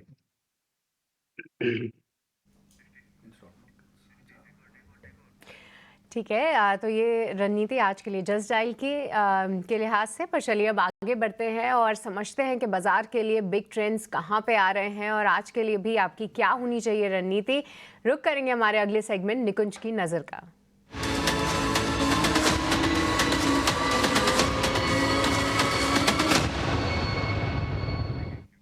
हमारे साथ ईटी नाउ और ईटी नाउ स्वदेश के एडिटर इन चीफ निकुंज तालमिया जुड़ चुके हैं। निकुंज, अ वेरी गुड मॉर्निंग। बाज़ारों की बात करें तो बहुत ज़्यादा तेज़ी भी नहीं दिख रही है, क्योंकि FIIs का सेलिंग जो है वो हमेशा हम आते हुए दिख रहे हैं। आज के लिए सर क्या होनी चाहिए रणनीति, या फिर नियर टर्म में आप बाज़ार कैसे देख रहे हैं, और साथ ही क्या यहाँ पे मौके बन रहे हैं कुछ सेक्टर्स में एक्सपोजर बढ़ाने के? देखिए, 3 कंसर्न्स हैं मार्केट में। सबसे पहले जियोपॉलिटिकल कंसर्न्स की अगर बात करें तो हमारे लिए अच्छी खबर है, क्रूड नीचे आ चुका है, जो हम बात कर रहे थे काफ़ी समय से। दैट लगता नहीं है कि जियोपॉलिटिकल कंसर्न्स को लेकर के मार्केट के अंदर बहुत बड़ी खलबली मच रही है। हमने अमेरिका से कुछ नहीं सुना, हमने इजराइल के बाद इजराइल से कोई बड़ा फॉलोअप कॉमेंट नहीं सुना, हमने ईरान से भी कोई बहुत बड़ा फॉलोअप कॉमेंट नहीं सुना है, ना चाइना से सुना है ना रशिया से सुना है। तो क्या मार्केट क्या ग्लोबली इस बात को अभी अनदेखा करा जा सकता है? आज लगता है अनदेखा करा जा सकता है। कल अगर फ्रेश डेवलपमेंट्स होते हैं तो हम दोबारा बात करेंगे, मगर आज फाइनेंशियल मार्केट के स्टैंड पॉइंट से आप इसको बात करें तो इसको अनदेखा करा जा सकता है। दूसरा है US मैक्रोस, जहाँ पर साल के बिगिनिंग में 4 से 5 रेट कट की बात हो रही थी, अब शायद 2 या 3 रेट कट मुश्किल लग रहे हैं।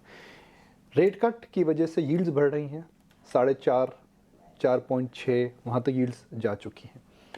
जब यील्ड्स बढ़ती हैं शॉर्ट टर्म के अंदर हमेशा FIs सेल करते हैं, ये हमने सालों साल देखा है।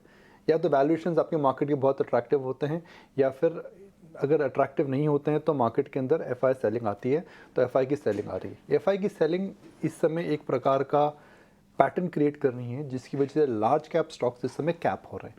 तो आप देखिए मार्च और अप्रैल में क्या डिफरेंस है। स्मॉल और मिड कैप स्टॉक धराशायी नहीं हुए हैं। हम 3 दिन से लगातार निफ्टी में गिरावट देख रहे हैं, मगर कोई small and mid cap stocks के अंदर इतनी बड़ी नर्वसनेस नहीं दिख रही है। तो वही 3 फैक्टर्स हैं। जियोपॉलिटिकल कंसर्न्स, वो मुझे लगता है कि उनको आप इग्नोर कर सकते हैं आज तो। कल दोबारा डेवलपमेंट कुछ होते हैं तो उस पर नज़र डालेंगे।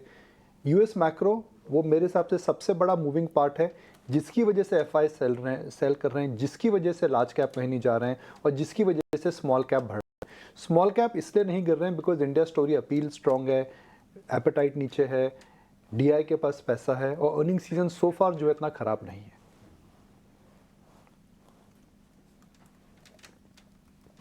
बिल्कुल, तो ये है नज़रिया बाजार पर। लेकिन अब निकुंज सर, एक थीम पर और एक इंडस्ट्री पर थोड़ा आपसे राय लेना चाहेंगे। इस बीच ऑटो एंसिलरी जो इंडस्ट्री है उस पर क्या नज़रिया बन रहा है आपका, क्योंकि काफ़ी कुछ हो रहा है स्पेस में भी। एलन मस्क का इंडिया विजिट, और इसके बाद हमने देखा कि इसमें काफ़ी सारे सब सेगमेंट भी हैं जिसमें हम देख रहे हैं बैटरी कंपनियां भी चल रही हैं, काफ़ी कुछ डील्स वहाँ पर भी हो रही है। तो बहुत कुछ चल रहा है इस पूरे स्पेस में। आपका क्या व्यू बन रहा है ऑटो एंसिलरी कंपनियों को लेकर? देखिए, कुछ इंडस्ट्रीज़ हैं जिनके अंदर भारत अव्वल नंबर पे था, है और रहेगा, और शायद उनमें से ऑटो एक है। Indian auto industry has manage to crack the code, जिसे हम अंग्रेजी में बोलते हैं। वह ग्लोबली एफिशिएंट है। तो इंडिया में जो गाड़ी बनती हैं वो बाहर एक्सपोर्ट होती है। इंडिया में तो ऑटो एंसिलरी का जो बिजनेस है वो एक ग्लोबल लेवल पर काफ़ी बड़ा बेंचमार्क इस समय इस्टेब्लिश कर चुका है। तो ऑटो एंसिलरी के अंदर एक हम देख रहे हैं कि वेव है, और ये वेव का नियर टर्म में उसको बेनिफिट मिलने वाला है जो कि ईवी की तरफ ट्रांजिशन कर रहा है। भले वो एक्साइड और अमरा राजा हो जिनमें हाल में मूव आया, सोना कॉमस्टार जैसी कंपनियों जिसके अंदर हमने देखा था कि ईवी का बड़ा बिजनेस आ रहा है, या फिर आप टीवीएस की बात करें जिसके अंदर ईवी टू व्हीलर को लेकर के अच्छा खासा उछाल देखने को मिला। टाटा मोटर्स की अब बात करें जिनका डोमेस्टिक बिजनेस में अब वह 6 से या 7 में से 10 गाड़ियाँ ईवी की जो बिकती हैं वो टाटा मोटर के स्टेबल से बिकती हैं। अगर मैं मुंबई और दिल्ली की सड़कों पे देखूं तो मुझे दूसरी ब्रांड्स की भी ईवी गाड़ियाँ दिख रही हैं। तो ईवी जो है, हमारे ऑनरेबल प्राइम मिनिस्टर भी जहाँ भी उनके कमेंट्स रहते हैं इकोनॉमी से रिलेटेड, उसमें हमेशा वह डायरेक्टली इनडायरेक्टली 2 वर्ड्स हमेशा यूज़ करते हैं, energy transition and EV migration. तो ईवी जो है मुझे लगता है कि मल्टी ईयर ट्रेंड है और मल्टी ईयर ट्रेंड चलता रहेगा। खास करके बैटरी कंपनीज की बात करिए तो पूजा देखिए उनके अंदर रनअप हो चुका है। अब यह एक मार्केट में क्या होता है जी, जब कोई सेक्टर में बुल रन होता है तो जहां आपको लगता है कि उम्मीद है वहां पर उछाल पहले आ जाता है। तो मुझे तो पर्सनली लगता है कि बैटरी कंपनीज में उछाल आ चुका है। इनकी जो अर्निंग्स आएगी 26-27 में आएंगी। तो अगर 1 महीना 1.5 महीने पहले आप मेरे से बात करते तो मैं बोल सकता था कि बैटरी के अंदर काफ़ी इनोवेशन हो रही है, काफ़ी चेंजेस आ रहे हैं और काफ़ी चेंजेस आते रहेंगे। बिकॉज बैटरी जो है, डिम्पी, पूजा, सृष्टि, कार ईवी का करीब 33% कॉम्पोनेंट है। अब इसके अंदर इतना R&D हो रहा है कि आने वाले समय में बैटरी कॉस्ट नीचे होगी। मैं डेटा पढ़ रहा था कि टाटा नेक्सॉन ने अपनी प्राइसेस कम कर दी हैं। तो बैटरी को लेकर के काफ़ी बड़े चेंजेस आने वाले हैं। देखिए, मिसाल के तौर पर डिम्पी, आप ये फोकस करिएगा, हम जब फ्लॉपी डिस्क लेते थे या हम एक पेन ड्राइव लेते थे डिम्पी, तो आपको 2 GB की पेन ड्राइव करीब 150 या 200 रुपये में मिलती थी। अब अगर हम बात करें तो मेरे मोबाइल फ़ोन के अंदर एक क्लाउड है जिसके अंदर मैं 70 रुपया पर महीना देता हूँ एप्पल को, जिसके अंदर पास एक 1 TGB की क्लाउड है। तो देखिए किस प्रकार से डेटा स्टोरेज में चेंजेस आ रहे हैं। तो मुझे लगता है कि बैटरी में भी वही होने वाला है। बैटरी में वही होने वाला है। निकुल सर, जब आप फ्लॉपी और डिस्क की बात बोल रहे थे ना, तो मेरे को एक आपका, मैं बोलूँगा नहीं ऑन एयर स्क्रीन पे, लेकिन आपका एक मेरे को पुराना बिजनेस याद आ गया जो आप थोड़ा गेमिंग वगैरह से जुड़ा हुआ था। आपने मेरे से जिक्र भी किया था उसके बारे में, और वो बहुत ही इंटरेस्टिंग बिजनेस था। देखिए जी, मैंने जिंदगी में ना घाट घाट का पानी पिया है, घाट का पानी पिया है। शायद उसी जानकारी की वजह से हम कहते हैं ना कि समझ आपको आती है। समझ और एक्सपीरियंस तो देखिए मेहनत और तजुर्बे से आता है। तो इस बात में तो मैं कभी भी कहीं छुपाता नहीं हूँ कि before I join media, I come from a business family where I had the pleasure of understanding and being in a lot of businesses. Yes. हाँ, देखिए ये बात है। और मैं आपको बता देता हूँ कि अब निकुल सर को सिर्फ मार्केट के अलावा भी बहुत सारी ऐसी चीज़ें हैं जिसमें उनकी महारत है। किस दिन ऐसा मौका मिला कि ऐसा शो करने का, तो नॉन बिजनेस के अलावा, नॉन मार्केट के अलावा भी उनसे हम बहुत सारी चीज़ें पूछेंगे ताकि उनका बेनिफिट आज तक भी पहुंच पाए। अच्छा निकुल सर, एक छोटा सा पॉइंट मेरे को और पूछना है। ये वोडाफोन आइडिया को लेकर बहुत चर्चा है मार्केट में। ऐसा नहीं है कि दुनिया में और शेयर्स नहीं है, लेकिन फिर भी वोडाफोन आइडिया पे इसलिए नजर जा रही है। अब तक का सबसे बड़ा FPO आ रहा है 18,000 करोड़ का। अच्छा, इसमें GQG वाले भी हैं, इसमें फिडिलिटी भी है, इसमें मोतीलाल भी है, इसमें HDFC म्यूचुअल फंड्स भी है, फिर 10 से 11 रुपए का ही रेट है जिसके आसपास आके खड़ा है 12.5 के आसपास। तो इसमें करना क्या है? ये FPO में पार्टिसिपेट करना चाहिए, नहीं करना चाहिए, किसी को प्लस करना चाहिए, नहीं करना चाहिए? मैनेजमेंट मूड में है? अच्छा, मूड में भी है, बदल भी पाएगी कंपनी को? टिम्पी देखिए, वोडाफोन आइडिया के अंदर समस्या क्या थी कि इनके पास कैश नहीं था, जियो ने इनको मार मारी, इनका वॉइस बिजनेस था, डेटा में ग्रो नहीं करा, बैलेंस शीट में होल था, जिसकी वजह से केपेक्स इन्होंने करा नहीं, सर्विस खत्म हो गई। अब इनके पास जो कैश आ रहा है उसकी वजह से केपेक्स बढ़ेगा, सर्विसेज बढ़ेगी, हो सकता है मार्केट शेयर बढ़े, हो सकता है कि आने वाला कल वोडाफोन आइडिया के लिए गए कल से बेटर होगा, और मार्केट इसी उम्मीद पे चलता है। मार्केट डिम्पी हमेशा एक चीज़ को वोट करता है जिसको हम अंग्रेजी में बोलते हैं रेट ऑफ चेंज। क्या वोडाफोन आइडिया का रेट ऑफ चेंज बेटर होगा? मुझे लगता है बेटर होगा, बिकॉज बैलेंस शीट जब रिपेयर हो जाती है और जब मार्केट के अंदर प्राइस कॉम्पिटिशन कम होने लग जाता है, इंटेंसिटी ऑफ प्राइस वॉर, तो वो सेक्टर, क्योंकि ऑपरेटिंग लेवरेज इसमें मिलेगा, बड़ा सेक्टर है, अगर आप 5% भी अगर आप दाम बढ़ा दे तो उसका बैलेंस शीट के अंदर जो इम्पैक्ट आता है वो बहुत ज़्यादा आता है। तो मुझे लगता है वोडाफोन आइडिया और टेलीकॉम सेक्टर में वह हो सकता है। अगर आप FPO की बात करें तो क्या वोडाफोन आइडिया की रेलेवेंस आने वाले समय में बढ़ सकती है? जी हाँ, बढ़ सकती है। मगर क्या हम गारंटी से बोल सकते हैं कि एकदम अव्वल नंबर की कंपनी हो जाएगी? बोलना मुश्किल है।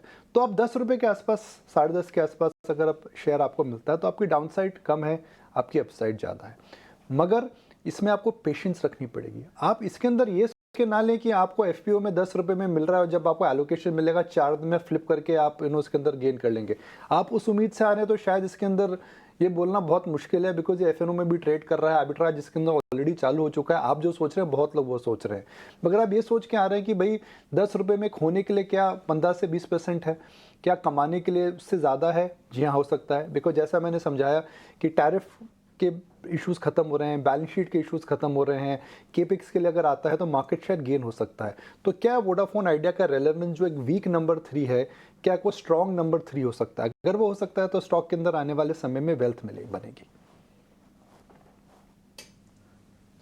ठीक है, देखो सर, बहुत बहुत शुक्रिया राइट अवे फ्रॉम पूरा मार्केट से लेके वोडाफोन तक के सभी क्वेश्चंस का जवाब देने के लिए। और अच्छे और इंटेलिजेंट थे और फैक्चुअल डाटा से भरे हुए थे। ये बहुत अच्छा लगता है सुनने में आपसे कि जेनरिक दवाई नहीं है, स्पेसिफिक दवाई आप देते हैं। बहुत बहुत शुक्रिया sir, thank you very much समय देने के लिए आज फिर से, बहुत बहुत शुक्रिया। मेरे साथ 2 मेहमान और जुड़ गए। मेरे साथ मयूरेश जोशी हैं, रत्नेश गोयल है। रत्नेश जी तो आपको पता है टेक्निकल एनालिस्ट हैं और आपको बढ़िया बढ़िया ट्रेड देंगे। मयूरेश भाई हमारे फंडामेंटल एनालिस्ट हैं, उनसे भी हम जरा बातचीत करेंगे और थोड़ा आइडिया भी लेंगे क्या करना चाहिए। खैर, इस बीच एक आइडिया की जानकारी आपको दे दें। वोडाफोन आइडिया के ग्रोथ प्लान को लेकर मैनेजमेंट से चर्चा भी हुई है हमारी, तो वो भी हम आपके सामने एक पॉइंट ज़रूर रखने जा रहे हैं। तो आइडिया पे क्या आइडिया होना चाहिए वो आपको मिल जाएगा। लेकिन पहले रत्नेश जी का मैं स्वागत करूंगा। रत्नेश भाई बहुत बहुत शुक्रिया, थैंक यू वेरी मच आज फिर से समय देने के लिए। जरा बताइए सर, आज के आपके ट्रेड कौन से हैं? गुड मॉर्निंग डिम्पी जी, गुड मॉर्निंग एवरीवन, सभी दर्शकों को सुप्रभात। 2 में ट्रेड रहेंगे, दोनों बाय साइड में रहेंगे। मुझे ऐसा लगता है कहीं ना कहीं थोड़ा सा कंसोलिडेशन देखने को मिलेगा। जो बाजार में थोड़ा बहुत डाउन साइड होना था वो हो गया है, तो कहीं ना कहीं अपॉर्चुनिटी मिल सकती है बाइंग करने की। तो उसमें सबसे पहले जो स्टॉक है जो आउट परफॉर्म कर रहा है वो आइशर मोटर। मुझे ऐसा लगता है इसमें आउट परफॉर्मेंस जो बड़े दिनों बाद कंसोलिडेशन का ब्रेकआउट दिया कंटिन्यू रह सकते हैं। यहाँ पे 4305 रुपये का स्टॉप लॉस लगा के 4415 रुपये तक के टारगेट आते हुए दिखेंगे। दूसरा रहेगा ड्रिल, इसने काफी अच्छा एक कंसोलिडेशन इसने भी ब्रेकआउट दिया है। 200 मूविंग एवरेज का सपोर्ट लेके इसने काफी अच्छा वापस से मोमेंटम दिखाई दिया। वॉल्यूम एक्टिविटी अच्छी हो रही है। यहाँ पे 735 रुपये का स्टॉप लॉस लगा के 790 रुपये तक के टारगेट आते हुए दिख सकते हैं। सर, आपने 2 शेयर हमको दे दिए, एक आइशर मोटर दिया है, एक जिंदल ड्रिलिंग दिया है। ये दोनों के दोनों शेयर्स हो गए। देखिए, ऑटो एंसलरीज के शेयर या ऑटो के शेयर सीधा सीधा भी आ रहे हैं। आइशर का ना इंट्राडे चार्ट भी दिखाना, आपको पता लग जाएगा कि क्यों शेयर का चुनाव हुआ है, खुद ही पता लग जाएगा आपको। आइशर इनफैक्ट एस्कॉर्ट्स कबोटा भी आप दिखाना, आपको दिख जाएगा वहाँ से। ठीक है, एमडी की रिपोर्ट आने के बाद आइशर और एस्कॉर्ट्स दोनों ही बढ़िया तरीके से अपने आप को मैनेज कर रहे हैं। जरूर ध्यान रखिएगा, इसका कहीं ना कहीं जरूर बढ़िया कनेक्शन है। ये देखिए, एस्कॉर्ट्स का बोटा भी 2% ऊपर है। आप समझ ही गए होंगे, मैं ट्रैक्टर डिवीजन के बारे में आपको थोड़ा नोटिस करवाना चाह रहा हूँ। ये तो मैं रत्नेश जी ने अपने ट्रेड दे रही है। अब जरा मयूरेश सर के पास चलते हैं और उनसे जरा कुछ एक ट्रेड समझते हैं कि इस समय मार्केट के अंदर क्या और कैसे ट्रेड लेना चाहिए। एक बार आप इन्फोसिस का प्रीव्यू दिखाइएगा प्रोड्यूसर साहब। हमने इन्फोसिस के नंबर्स कैसे आ रहे हैं, एक बार उसका प्रीव्यू बना हुआ है, एक बार जरा वो दिखाइएगा। मयूरेश भाई से एक बार जरा हम IT का ही स्टॉक लेते हैं। मयूरेश, टीसीएस के नंबर्स तो आए ठीक, लेकिन मार्केट का मूड खराब था, थोड़ा एफआईज माल बेचने पे लगा था ऊपर से, तो बाजार को यहाँ तक आना पड़ा और टीसीएस ने परफॉर्मेंस नहीं दिया। अब सेकंड कड़ी, एक बड़ा प्लेयर और है, इन्फोसिस अपने नंबर्स लेके आना चाहता है मार्केट के अंदर, आज ही आ जाएंगे इसके नंबर। सर जरा आपकी कैलकुलेशन क्या कहती है, आईटी पे ट्रस्ट ना करें अभी भी, क्योंकि टीसीएस के अच्छे नंबर आने पर भी कोई फायदा तो मिला नहीं। Morning Dimpy ji, I think दो पहलू है इसमें। पहली चीज आई थिंक जो टीसीएस के आंकड़ों का अनुमान था और जो नंबर्स डिलीवरी हुई है वो बेहतर हुई है than what analyst were pegging in. Specifically EBIT margin को लेके जो 26% का आंकड़ा आया और जो टीसीवीज 13 बिलियन के ऊपर आए थे। ऑब्वियसली आई थिंक वैल्यूएशन एक एस्पेक्ट हमेशा रहता है टीसीएस के साथ, because valuations are always at a premium, और इसलिए मुझे लगता है विद द मार्केट शायद उतना रिएक्शन टीसीएस को मिला नहीं जहां तक नंबर्स का सवाल रहा है। बट दो चीजें for the entire tier 1 pack itself, I think जैसे डेटा पॉइंट्स आ रहे हैं यूएस मार्केट को लेके, स्पेसिफिकली नॉर्थ अमेरिका, जहां इन्फ्लेशनरी डेटा अभी भी काफी स्टिकी लग रहा है, जो रेट कट्स की हम सिलसिला की बात कर रहे थे 3 या 4, that is probably come down to 1 और 2, और इसलिए आई थिंक जो बीएफएसआई और मैन्युफैक्चरिंग सेगमेंट है जो एक लार्जेस्ट कंट्रीब्यूटर होता है आईटी क्षेत्र के लिए, यहाँ पे थोड़ी स्टिकीनेस रह सकती है ऑर्डर टेंडरिंग में। कहीं ना कहीं I think if order tendering goes down on a deferred path या प्राइसिंग में थोड़ी इश्यूज आ सकती है रिलेटेड टू दीज ऑर्डर्स, तो कहीं ना कहीं आई थिंक जो एक्सपेक्टेशन बांध के चल सकते हैं in terms of N accelerated revenue growth dollar terms में, वो शायद थम सकता है और एक जेन्युइन रिकवरी हम शायद सेकंड हाफ में देख सकते हैं। ये आई थिंक जो एप्लीकेबिलिटी होगी Dippy, I think that can be largely for tier 1, क्योंकि जो हम मल्टी मिलियन डॉलर डील देखते हैं यहाँ पे शायद दिक्कतें हो सकती है। तो कहीं ना कहीं I think tier 1 company will still exhibit that stickiness. हालांकि जो मिड कैप आईटी कंपनीज हैं, क्योंकि इनके पास जो ऑर्डर विंस होते हैं ये 1 मिलियन से 10 मिलियन के आसपास रहते हैं, वहां पे कोई दिक्कत ही नहीं लग रही है। Even at the end of Q3 management commentaries थे वो काफी पॉजिटिव थे ऑर्डर फ्लोज को लेके, margins of these orders are very very reasonable as well. और जैसे आई थिंक एक ट्रांसफॉर्मेशन हो रहा है स्पेसिफिकली जनरेटिव एआई में, क्लाउड कंप्यूटिंग में, विद दीज ऑर्डर साइजेस, जो एक बिजनेस की एक ट्रांसफॉर्मेशन कैपेबिलिटीज हो रही है यूरोप में, अमेरिका में, तो आई think mid cap IT companies का दबदबा अभी भी चालू रहेगा। कहीं ना कहीं आई थिंक वैल्यूएशंस और लेट स्टेज बेसिस हैं जैसे हम देख रहे हैं मार्केट्स में इंडिया में मिड कैप सेक्टर के लिए, बट लार्ज कैप्स में शायद अर्निंग्स थोड़े स्टिकी रह सकते हैं, मिड कैप्स में आउट परफॉर्मेंस कंटिन्यू रह सकता है। We continue holding stocks like a persistence as an example in our global portfolios. Bhasin ji के पास और समझते हैं कि आज के लिए कैसे देख रहे हैं वो बाजार की चाल, और साथ ही कौन से स्टॉक्स रहेंगे उनके रेडार पे।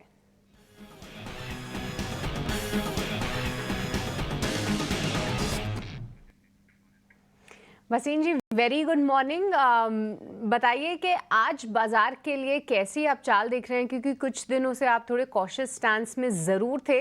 अब क्या वो चिंता जो है थोड़ी सी दूर हो रही है बाज़ारों के लिए, या अभी भी सिलेक्ट पॉकेट्स में थोड़ा सा बचना चाहिए?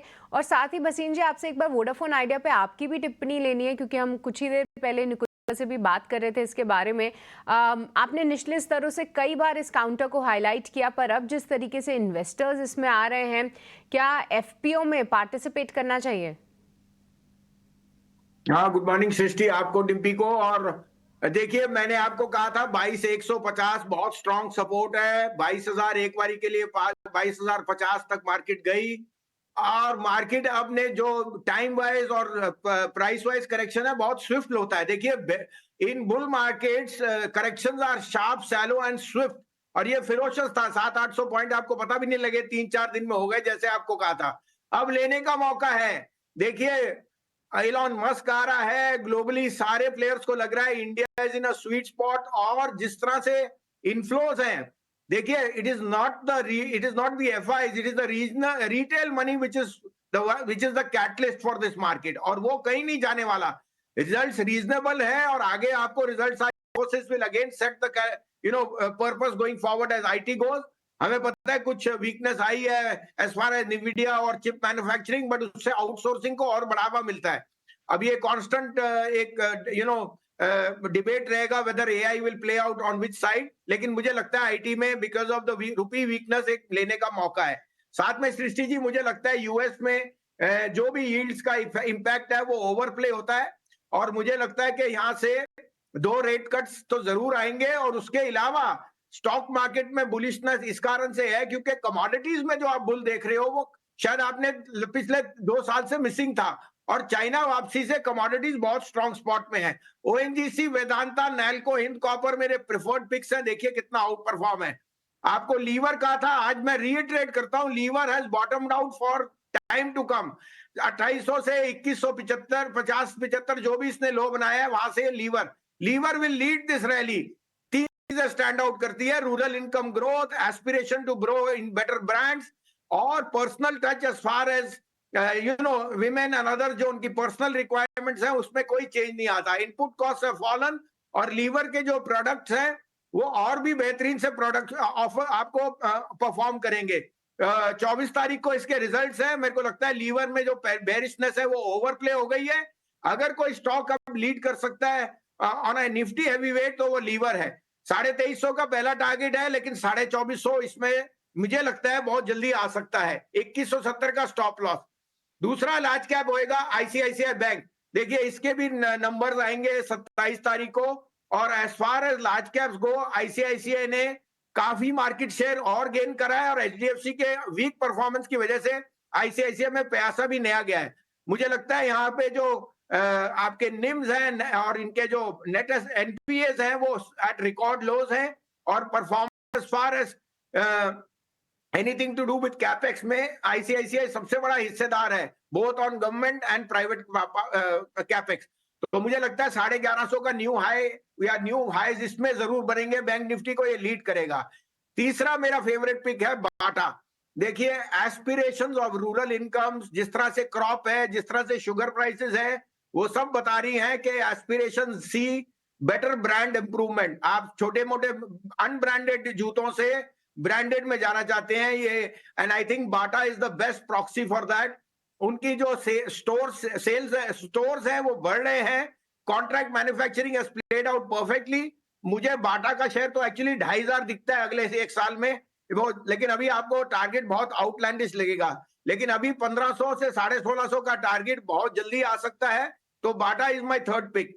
अपडेट भी दे दूं आपको, जो मैंने शॉर्ट कॉल्स दी थी गोदरेज और डीएलएफ मंडे को, वो भी हो गई हिट ट्यूसडे को, और उसके सामने मैंने जो बाय दिया था एलटीआईएम वो एक बारी के लिए स्टॉप लॉस हुआ है। लेकिन मैं अभी भी सोचता हूं एलटीआईएम is a very good proxy play. 24 तारीख को results will be far in excess of what the street is making out, और अगर आप हैं तो बने रहिए। लेकिन जो ट्रेडिंग पिक था उसमें स्टॉप लॉस ट्रिगर हो चुका है। ठीक है बसीन साहब, जब आप सारी थीम ही रूरल की है तो मैं 2 शेयर आपसे और पता करना चाहता हूँ रूरल के ही। दोनों अच्छे बढ़िया प्ले थे कल के। पहला आयशर मोटर, अभी हमारे एक टेक्निकल एनालिस्ट रत्नेश गोयल ने भी दिया, उनको टेक्निकली वो ठीक लग रहा है, ये ट्रैक्टर डिवीजन के हिसाब से मैं बोल रहा हूँ। दूसरा एक है एस्कॉर्ट्स कबोटा, ये भी बढ़िया बंद हुआ है सर, अच्छे करेक्शन के बाद आके रुक सा गया है फिर से ये। अब ये जैपनीज कंपनीज आपको भी अच्छे से मालूम है, मेजोरिटी स्टेक अब उनका हो चुका है। सर इन दोनों पे कोई टेक है आपका? बिल्कुल डिम्पी जी, आपने तो बहुत पुरानी याद ले आई।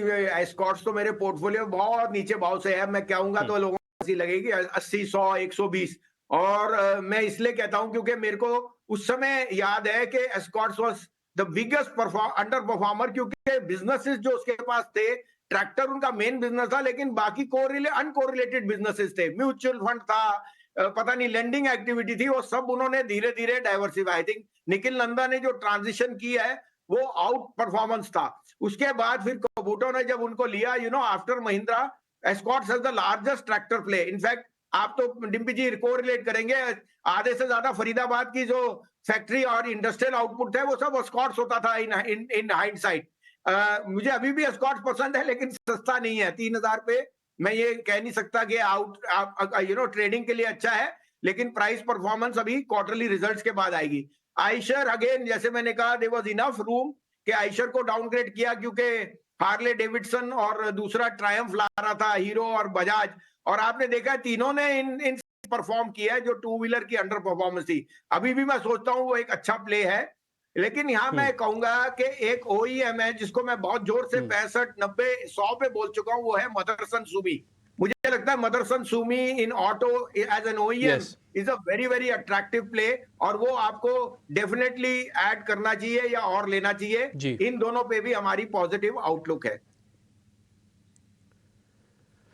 ठीक है सर, मदरसन शो में भी आज हमारे एक और टेक्निकल एनालिस्ट है अंशुल जैन, उन्होंने भी आज कॉल दिया है, तो आप भी उस पर बुलिश है। अच्छा लगा आपसे बातचीत करके, और अब मैंने आपको पुरानी याद दिला दी आपकी वोडाफोन आइडिया वाली, ये भी मेरे को बढ़िया लगा।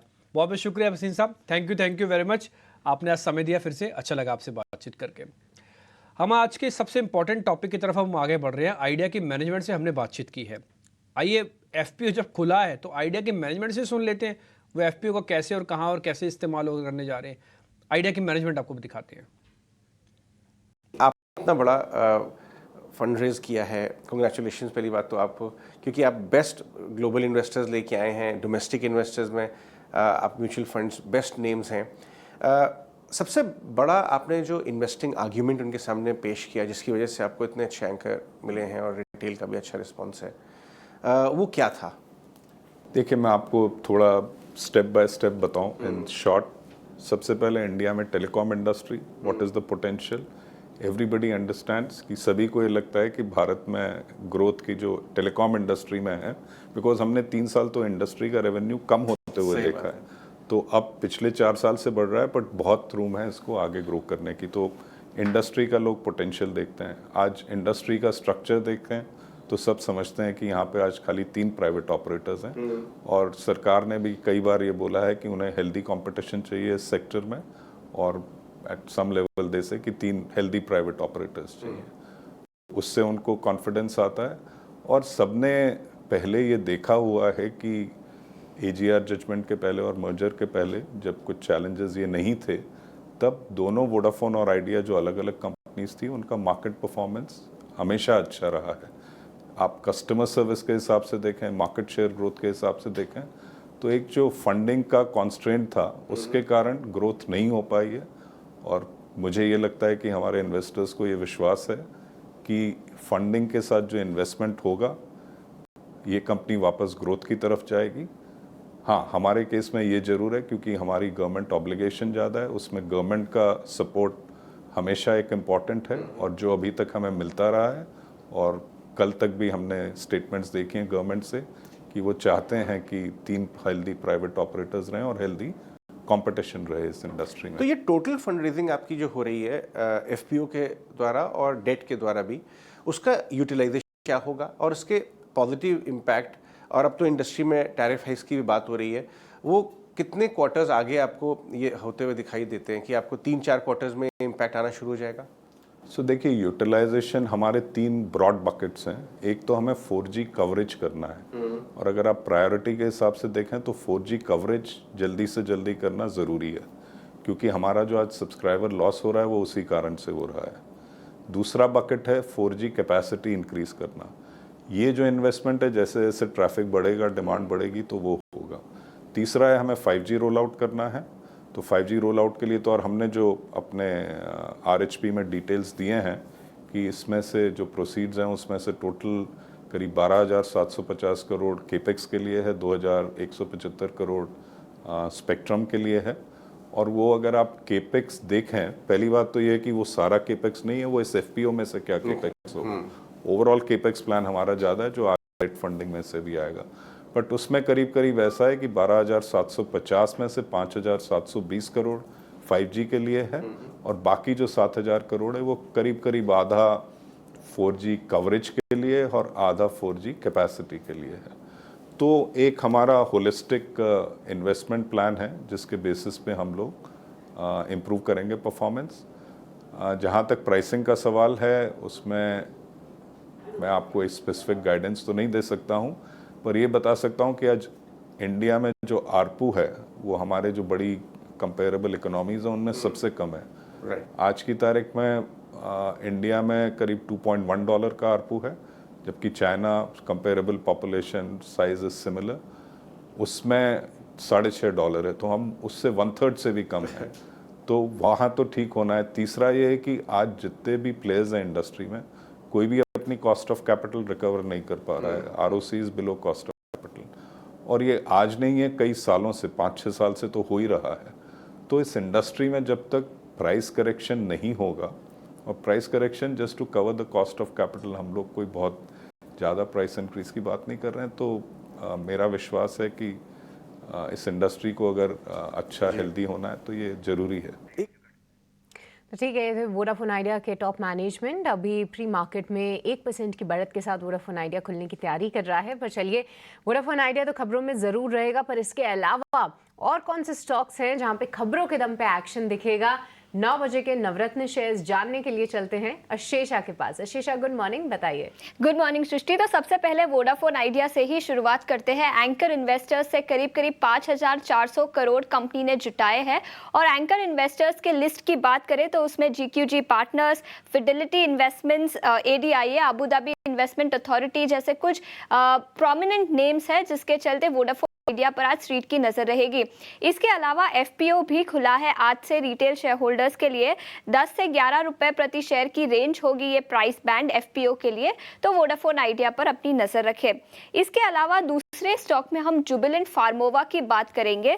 US FDA से कुछ पॉजिटिव एक्शन आया है। जो कंपनी की रुड़की में मैन्युफैक्चरिंग फैसिलिटी है उसको अब VAI का स्टेटस मिला है। कंपनी के already pending 30 pending ANDA approvals बाकी है और इस US FDA एक्शन के चलते ये इम्प्रूव होते हुए नजर आ सकते हैं और उसी के साथ साथ US के सप्लाईज भी बढ़ सकते हैं। तो काफ़ी पॉजिटिव न्यूज़ फ्लो है, जिसके चलते जुबिलेंट फार्मोवा पर अपनी नज़र रखें। इसके अलावा IIFL फाइनेंस की बात करते हैं तो बोर्ड ऑफ डायरेक्टर्स ने फंड रेज अप्रूव किया है। राइट्स इश्यू से ये फंड रेज किया जाएगा। करीब 1270 करोड़ का ये फंड रेज है। 4.2 करोड़ शेयर्स कंपनी इश्यू करेगी 300 रुपए प्रति शेयर के रेट पर और राइट्स इश्यू का रेशियो 1:9 होगा। अगर आपके पास 9 शेयर है तो आप 1 शेयर के राइट्स इश्यू के लिए अप्लाई कर सकते हैं। ICICI लोम्बार्ड की बात करते हैं। काफ़ी अच्छे नतीजे आए चौथी तिमाही के। प्रॉफिट आफ्टर टैक्स में करीब 19% का उछाल देखने को मिला ईयर ऑन ईयर बेसिस पर। ग्रॉस डायरेक्ट प्रीमियम रिटर्न में भी 22% का उछाल दिखाई दिया और इसके साथ ही साथ कंबाइंड रेशियो की बात करें तो FY25 के लिए 102% का गाइडेंस दिया है। तो नतीजे काफ़ी अच्छे थे, गाइडेंस भी काफ़ी अच्छी है। ICICI लोम्बार्ड में आज एक्शन दिखाई दे सकता है। इसके अलावा जी एंटरटेनमेंट की बात करते हैं तो NSE ने सबसे पहले तो FNO से निकाल दिया है जी एंटरटेनमेंट को। इसके अलावा कुछ रीजेक्ट भी आता हुआ नजर आया। पुनीत गोयंका का जो MD एंड CEO है अब खुद वर्टिकल बिजनेसेस को हेड करेंगे और उसके अलावा मर्जर एप्लीकेशन जो NCLT के पास थी जी और सोनी की, वो भी विड्रॉ कर दी है। तो कई सारे न्यूज़ पीसेस है जिसके चलते जी एंटरटेनमेंट में भी एक्शन दिखाई। इसके अलावा टाटा कम्युनिकेशंस की बात करते हैं। कमज़ोर नतीजे थे चौथी तिमाही में। रेवेन्यूज़ में फ्लैट दिखाई दिए, 1% का ग्रोथ देखने को मिला। 5700 करोड़ के आसपास रेवेन्यू दिखाई दिए, लेकिन ऑल इन ऑल नतीजे अनुमान से कमज़ोर थे। टाटा कम्युनिकेशंस में आज नेगेटिव एक्शन दिखाई दे सकता है। इसके अलावा टार्क की बात करते हैं, जहां ऑपरेशनल डेटा आया है चौथी तिमाही का। सेल्स 1280 करोड़ के आसपास आए, जो 600% का ग्रोथ था ईयर ऑन ईयर बेसिस पर। और FY24 में प्री सेल्स की बात करें तो कंपनी ने highest ever pre sales report किया है। तो काफ़ी स्ट्रॉन्ग ऑपरेशनल डेटा था, जिसके चलते टार्क में भी पॉजिटिव एक्शन दिखाई दे सकता है। इसके अलावा 8वें स्टॉक बिग बोल्ड ब्रोकरेज में आज हम पावर ग्रिड की बात करेंगे। इनिशिएटिंग कवरेज रिपोर्ट आई है गोल्डमैन सैक्स से, जहां उन्होंने खरीदारी की राय के साथ इनिशिएट किया है कवरेज। 355 रुपीज़ प्रति शेयर का लक्ष्य दिया है। उनका मानना है कि क्लीन एनर्जी ट्रांजिशन के लिए कंपनी को मल्टी डेकेड अपॉर्चुनिटी नजर आ रही है। इसी के साथ साथ इंडिया पावर ट्रांसमिशन कैपेक्स भी बढ़ता हुआ नजर आ सकता है, जिसके चलते 355 रुपीज़ का टारगेट दिया है पावर ग्रिड पर। इसके अलावा 9वें सेगमेंट क्या खबर है सेगमेंट में आज हम हिकाल की बात करेंगे। सूत्रों के हवालों से खबर मिली है कि फार्मा API डिवीजन जो है कंपनी का, उसको नए ऑर्डर्स मिल सकते हैं। फार्मा सेगमेंट याद रखें, टोटल रेवेन्यू से कंपेयर करें तो 60% रेवेन्यू इस सेगमेंट से आ रहा है। ऑर्डर इंक्वायरीज बढ़ रही है, जिसके चलते नए ऑर्डर्स कंपनी को मिल सकते हैं। तो हिकाल पर भी ऑर्डर इनफ्लोज के दम पर अपनी नजर रखें। ठीक है, बहुत बहुत शुक्रिया अशेषा। पूरी लिस्ट सामने रखने के लिए आप जिक्र भी कर रही थी पावर ग्रिड का। और देखिए, प्री ओपन में लगभग 5% की तेजी के साथ निफ्टी का टॉप गेनर बनता हुआ दिख सकता है। देखना होगा कि जो तेजी है वो बरकरार रहती है या नहीं। पर इस बीच हमारे साथ और भी मेहमान जुड़ चुके हैं। स्वागत करना चाहेंगे रुचित का, और आइए समझते हैं कि उनकी कॉल्स कहाँ पे आ रही हैं, कहाँ पे स्टॉक स्पेसिफिक एक्शन देख रहे हैं। Ruchit, very good morning. बताइए कौन से स्टॉक्स हैं आपके फोकस में? जी very good morning to everyone. दो स्टॉक्स है, दोनों खरीदारी की साइड है और हम यही स्टॉक्स देख रहे हैं कि जहाँ पे जो लास्ट एक हफ्ते में करेक्शन आया है मार्केट में, ऐसे कौन से पिक्स है जो ऐसे कौन से स्टॉक्स है जो करेक्टिव फेज में वीकनेस नहीं दिखा रहे या स्ट्रेंथ दिखा रहे हैं। तो मदरसन सुमी संवर्धना मदरसन ये मेरी पहली पिक रहेगी जहाँ पे कंसोलिडेशन का ब्रेकआउट स्टॉक में आ रहा है अच्छे वॉल्यूम्स के साथ में। तो 120 के स्टॉप लॉस से 134 के टारगेट्स के लिए यहाँ पे खरीदारी करने की सलाह रहेगी। और मेरी सेकंड पिक रहेगी ओएनजीसी। वेल पूरा ऑयल एंड गैस सेक्टर काफी बजिंग है। ओएनजीसी में भी 1-1.5 महीने का कंसोलिडेशन देखा गया, जो आप थोड़े लॉन्गर टर्म टाइम फ्रेम पे चार्ट्स पे देखे तो मोर एक टाइम वाइज करेक्शन लग रहा था विद इन एन अपट्रेंड। अब पिछले 2 ट्रेडिंग सेशन के वॉल्यूम्स देखे तो एक कंसोलिडेशन का ब्रेकआउट बहुत ही बेहतरीन वॉल्यूम्स के साथ हुआ है। और परसों की ट्रेडिंग सेशन में जो हमने मूव देखा, एक follow up move in spite of news flows ये स्टॉक में, वो क्लियरली ये स्टॉक में बाइंग इंटरेस्ट दिखा है। ओएनजीसी हमें लग रहा है कि नियर टर्म में एक आउट परफॉर्मेंस दिखा सकता है। 270 के स्टॉप लॉस से यहाँ पे 310 के अराउंड के टारगेट्स के लिए खरीदारी करने की सलाह रहेगी। ठीक है, तो ये हैं इस वक्त के कुछ टॉप ट्रेडिंग आइडियाज़ हमने सभी एक्सपर्ट्स के आपको बताए, लेकिन अब 2 मिनट कुछ रह गए हैं मार्केट की ओपनिंग को। और प्री ओपन में देखें तो बाजार के मजबूती से खुलने के संकेत मिल रहे हैं। निफ्टी 65 अंक ऊपर है, बैंक निफ्टी में देखेंगे तो 107 अंकों की मजबूती इस वक्त देखने को मिल रही है। मजबूती से खुलने के संकेत मिल रहे हैं। डिम्पी, क्या स्ट्रैटेजी होनी चाहिए फिर इस वक्त बाजार में? देखिए, अच्छी बात है कि बाजार आज बढ़त के साथ खुल रहा है। दूसरी अच्छी बात यह है कि आज इसने गिफ्ट निफ्टी को भी इग्नोर किया। तीसरी अच्छी बात यह है कि कई दिनों की गिरावट पे ब्रेक लग रहा है। जैसे मैं आपको सुबह से यही बात बता रहा हूँ, मेरे लिए पहला जरूरी हिस्सा है कि बाजार रुक जाए। चलने के लेवल तो मैं बाद में डिस्कस करूंगा, पहले रुके तो सही। जब रुकेगा तभी तो एनालिसिस होगा। और फिलहाल ये जो 65 पॉइंट है, पहली ब्रेक लगी है बाजार की। ये ब्रेक कितनी स्ट्रांग है या ब्रेक फेलियर हो जाएगा, ये भी थोड़ा मुश्किल है। यानी कि अभी थोड़ा जजमेंट के लिए आपको समय चाहिए। मैं फिर से रिपीट करूंगा, या तो 22,000 को एक बार आ जाने दो, 22,000 22,050 के आसपास मार्केट को वापस आ जाने दो। ऑल टाइम जो लो लगा हुआ, अभी रिसेंटली लो लगा, माफ कीजिए, ठीक है। दूसरा पॉइंट, या तो 22,300 को पार कर जाने दो, कुछ तो हो, या तो पावर आए या तो सपोर्ट आए। इसके बीच में भी कोई ट्रेड नहीं बनता। तो मैं आज 65 पॉइंट का वेलकम तो करूंगा, लेकिन मेरे लिए कोई ट्रेड नहीं बनेगा। दूसरा पॉइंट है, एक बार जरा बैंक निफ्टी भी दिखाइए। बैंक निफ्टी बकायदा हर निशान में खुल रहा है। एक और चीज़, मार्केट में ना थोड़ा अर्निंग्स का भी इम्पैक्ट आएगा। ऐसा नहीं कि अर्निंग्स को आप पूरे को इग्नोर कर सकते हैं। टीसीएस के नंबर के समय कोइंसिडेंटली ईरान आ गया था, तो आप ज़्यादा नोटिस नहीं कर पाए थे। लेकिन अभी इन्फोसिस, बजाज ऑटो, विप्रो के नंबर्स हैं, आज तीनों के नंबर एक साथ उतरेंगे। तो अगर ईरान साइडलाइन हो रहा है तो अर्निंग्स पे वापस मार्केट रिएक्शन करेगा। तो इसलिए आपको थोड़ा और ध्यान देना चाहिए अब मार्केट के इस नंबर्स पे। ये देखिए बजाज ऑटो, एक बार जरा इन्फोसिस भी दिखाना और टीसीएस भी दिखा दीजिएगा स्क्रीन पर अपनी।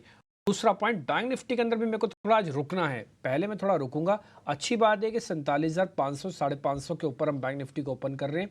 और अगर आप मेरे से मेरे कन्विक्शन को अलाउ करेंगे तो मैं पहला ट्रेड, अगर मेरे से पूछेंगे मैं पहला ट्रेड कहाँ पे लूँगा, तो मैं बैंक निफ्टी पे देखूंगा पहले ट्रेड के लिए, क्योंकि मेरे को वहाँ पे कंफर्ट आ रहा है। और इससे पहले ही बैंक निफ्टी थोड़ा ओवर रिएक्टेड भी कर चुका है। 28-29 सेकंड के बाद बाजार खुल जाएगा। एडवांस डिक्लाइन आपको मोटा मोटी अच्छी दिखनी चाहिए। आज इतनी भी अच्छी नहीं होगी कि बिल्कुल ही एक तरफा हो जाएगा, बट फिर भी ठीक होने चाहिए। ये गैप अप का हिस्सा है, ध्यान रखिएगा। हाँ, गैप अप के बाद फॉलो ऑन बाइंग चाहिए होती है। अगर वो फॉलो अप बाइंग नहीं आई ना, तो फिर ये गैप अप आपकी बहुत ज़्यादा हेल्प नहीं कर पाएगा। इसलिए आइदर वेट, आइदर ये फॉलो अप बाइंग आ जाने दीजिए, थोड़ी स्ट्रेंथ हो आ जाने दीजिए। थोड़ा महंगा ले लेना कोई बात नहीं, लेकिन थोड़ा पक्का लेना। ठीक जी, बाजार की ओपनिंग हुई है। मार्केट्स के लेवल्स आप अपने स्क्रीन पर देख पा रहे होंगे। करीब सेंसेक्स के अंदर 200-250 पॉइंट की बढ़त, निफ्टी 71 पॉइंट ऊपर, 1300 1350 एडवांसेस आए, अच्छा नंबर आया है। बैंक निफ्टी 300 पॉइंट ऊपर 47,785 हो चुका है। एक बार 48,000 आ जाए तो और मज़ा आ जाएगा, तब कवरिंग एक्चुअली में स्टार्ट होगी। 48,000 तक ये रुक के चलेगा। 47,800 पे इसका एक रेजिस्टेंस है, फिर 48,000 पे एक रेजिस्टेंस है, इसलिए थोड़ा देख के चलिएगा। ठीक, निफ्टी पे आते हैं तो 250 से 300 के पॉइंट पे एक रेजिस्टेंस है, इसको पार करने पर ही चलेगा। तो आपके पास खुलने के बाद अभी कोई बहुत स्ट्रॉन्ग मोमेंटम नहीं है। हाँ, अच्छी चीज़ है कि बाजार अपने गेंस को खो नहीं रहा है। खुलने के बाद थोड़ा और रोके हुए अपने आप को, ये अच्छा साइन आपको देखने को मिल रहा है। आज मैं बाजार को एक्चुअली में फिर से वेट एंड वॉच के मूड में डालना चाहता हूँ। मेरे को आज ट्रेड नहीं लेना, बल्कि आज कन्विक्शन टेस्ट करनी है अपनी। और हो सकता है मेरे से मिस भी हो जाए, मैं रिपीट कर रहा हूँ, हो सकता है हमसे मिस भी हो जाए, बट फिर भी मेरे को थोड़ा भी सेफ्टी चाहिए फर्स्ट। और मेरे को ये नहीं चाहिए कि मेरे को रिटर्न कमाना है 200-250 पॉइंट का। ठीक जी, आ जाते हैं गेनर्स पे। तो पहले टॉप गेनर्स आ रहे हैं power grid, HDFC life screen पे जरा दिखाते जाइए, BPCL, LTI, माइंट्री, हिंडाल्को, ये जो सभी शेयर्स मैंने आपको बोले ना, इन सब में 1 से 1.5% तक की मजबूती आपको स्क्रीन पर दिखेगी, इससे कहीं ज़्यादा की तेज़ी होगी। ठीक, जो आज के कमज़ोर शेयर्स हैं, ऐसा नहीं कि मार्केट में कमज़ोर शेयर्स नहीं है, जो आज के कमज़ोर शेयर हैं उसमें एक्सिस बैंक, अपोलो हॉस्पिटल्स, उसमें बजाज फाइनेंस, उसमें हिंदुस्तान यूनिलीवर भी आज लाल निशान में खुला और नेस्ले भी आज हल्का सा लाल निशान में है। तो इसका मतलब यह है कि बाजार के अंदर थोड़ा डिफेंसिव प्ले थोड़ा पीछे हटा हुआ है और एग्रेसिव प्ले आगे आ रहा है सामने, जैसे मेटल्स आया, ऑयल मार्केटिंग की कंपनीज आई, कुछ हद तक IT और पावर कंपनीज हैं, इन सब का बेटा हाई है। तो थोड़ा अभी हम और वेट करके आराम से देख लेते हैं। 103 पॉइंट की बढ़त के साथ अभी ट्रेड कर रहा है। मैं एक काम आपके लिए और करता हूँ, जरा पहले 5 बड़े शेयर जरा स्क्रीन पे दिखाइएगा। फर्स्ट रिलायंस, दूसरा HDFC बैंक, थर्ड HUL, चौथा TCS और पांचवा इन्फोसिस। इन जरा इन 5 शेयर्स को भी चेक कर लेते हैं कि इनमें शुरुआती बढ़त कितनी है। ज़्यादातर शेयर जो भी स्क्रीन पे हमारे प्रोड्यूसर साहब फायर कर रहे हैं, आप देख रहे हो सब में बढ़त है। अभी तक 3 शेयर फायर किए हैं उन्होंने, तीनों के तीनों बढ़त है। आपको एक दिखाना है TCS और इन्फोसिस, अगर आप भूल गए तो TCS और इन्फोसिस और दिखाओ, HUL के बाद TCS भी हर निशान में और इन्फोसिस भी दिखाओ। तो आप सिर्फ इन्फोसिस को छोड़ दो, इसके नंबर्स आ जाने हैं। ज़्यादातर बड़े शेयरों में आपको हरा निशान दिख रहा है। निफ्टी 100 पॉइंट की बढ़त के साथ है, थोड़ा और वेट कर लेते हैं, कोई दिक्कत नहीं है। अब मैं फिर से बोलता हूँ, कोई महंगा हो सकता है बट कंफर्मेशन लेके ही मार्केट में उतरना। मैं ज़रा निफ्टी से थोड़ा और आगे निकल के कुछ शेयर आपको और बता देता हूँ, जहाँ पे आज वेदांता के अंदर 2.5% की तेज़ी है। ICICI लोम्बार्ड है, इसकी बढ़िया क्लोजिंग हुई है, ये भी बढ़िया है। अंबुजा सीमेंट भी बढ़िया है। एक काम करेंगे आप हमारे लिए, अच्छा वेदांता के बारे में बता दो। वेदांता ने आज 52 वीक हाई भी टेस्ट किया है। मदरसन जो आज अंशुल का ट्रेड था, वसीम साहब भी सुबह बता के गए थे, इसने खुलते साल का हाई टेस्ट किया है, ये 2.5% ऊपर है। इसके अलावा आइशर मोटर, रत्नेश गोयल की कॉल थी, आइशर मोटर, उसने आज साल का हाई टेस्ट किया है, 1% ऊपर है वो भी। और हिंदुस्तान एरोनॉटिकल्स ने भी आज साल का हाई टेस्ट किया है। एक काम कीजिए, किरण सर की भी दोनों कॉल्स हैं, एक HDFC बैंक और दूसरा है LIC इंश्योरेंस वाला, LICI लिखेंगे आ जाएगा। तो ये दोनों शेयर्स भी दिखा देना। जिंदल ड्रिलिंग, अदानी पावर, ये शेयर्स भी दिखाना चाहें तो आप दिखा सकते हैं। मोटा मोटी मैंने आपको मार्केट का पूरा शुरुआती सेंटिमेंट्स बता दिए। GMR पावर के अंदर एक ब्लॉक लगा 28 लाख शेयरों का, नीचे में टिकर पर डाल दिया। ये हीट मैप है, हीट मैप को देखते ही आपको थोड़ा फील आ रहा होगा कि यस देखिए बढ़िया से हीट मैप आज बन के आया। डिफेंसिव शेयर्स, थोड़ा IT वाले शेयर्स नीचे हैं, वो वजह है उनकी, आपको पता ही है कि थोड़ा IT को कॉन्फिडेंस और चाहिए। इसके अलावा आज ऑयल मार्केटिंग की कंपनी जैसे BPCL, power grid, HDFC life, Tata steel, ये कुछ एक शेयर्स आपको और ऊपर आते हुए देखिए। बीच में आपको दिखेगा तो मेटल्स वाला और साथ ही ऑटो का पार्ट भरा हुआ।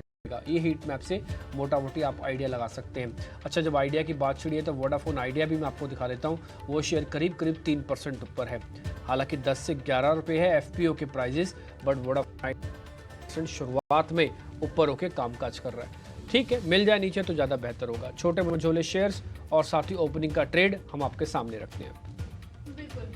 आइडिया जो कि अभी आप हाईलाइट भी कर रहे थे, कुछ 3 करोड़ के सौदे भी हुए हैं, 3 करोड़ शेयरों के यहाँ पर सौदे भी देखने को मिले शुरुआती सेशन में ही। FPO भी है और उसका रिएक्शन हम क्लियरली वोड आइडिया में देख रहे हैं, करीब 3% ऊपर है। इसके अलावा HPCL 4% ऊपर है, टाटा केमिकल्स में तेज़ी है, लिंडे इंडिया, टोरेंट पावर जैसे स्टॉक्स भी शुरुआती ट्रेड में एक्शन में है। और इसके अलावा जस्ट डायल देखिए, यहाँ पर 9.5% की तेज़ी, मजबूत अपडेट आए हैं जिसके चलते जस्ट डायल भी ऊपर है। एंजल वन में भी 5% की मजबूती देखने को मिल रही है, यहाँ पर भी काफ़ी स्ट्रॉन्ग नंबर्स देखने को मिले हैं जिसके चलते शुरुआती एक्शन इधर भी दिखाई दे रहा है। Solara active, Aegis logistics, Sunteck realty, BPCL power, ये कुछ ऐसे स्टॉक्स हैं जहाँ पर कि शुरुआती एक्शन इस पर देखने को मिल रहा है। और एडवांस डिक्लाइन रेशियो अगर देखेंगे तो वो इंडिकेट भी कर रहा है। आज मिड कैप शेयरों में काफ़ी अच्छी स्ट्रेंथ नज़र आ रही है, कुछ नतीजों के दम पर, कुछ यहाँ पर हम देख रहे हैं जो खबरें एक एक करके आना शुरू हो रही है, उसका एक्शन हम शुरुआती एक्शन इन सब तमाम स्टॉक्स में इस वक्त हम देख रहे हैं, स्मॉल कैप और मिड कैप शेयरों में। अब यहाँ से सृष्टि के पास चलते हैं और वो लेंगी सभी एक्सपर्ट से शुरुआती trade. Srishti, over to you. जी हाँ, तो चलिए इधर बाजार का हाल पर समझते हैं कि हमारे एक्सपर्ट्स के रेडार पे कौन से स्टॉक्स हैं और ओपनिंग ट्रेड्स कहाँ पे हैं। एक एक करके समझना शुरू करेंगे हमारे एक्सपर्ट्स की कॉल।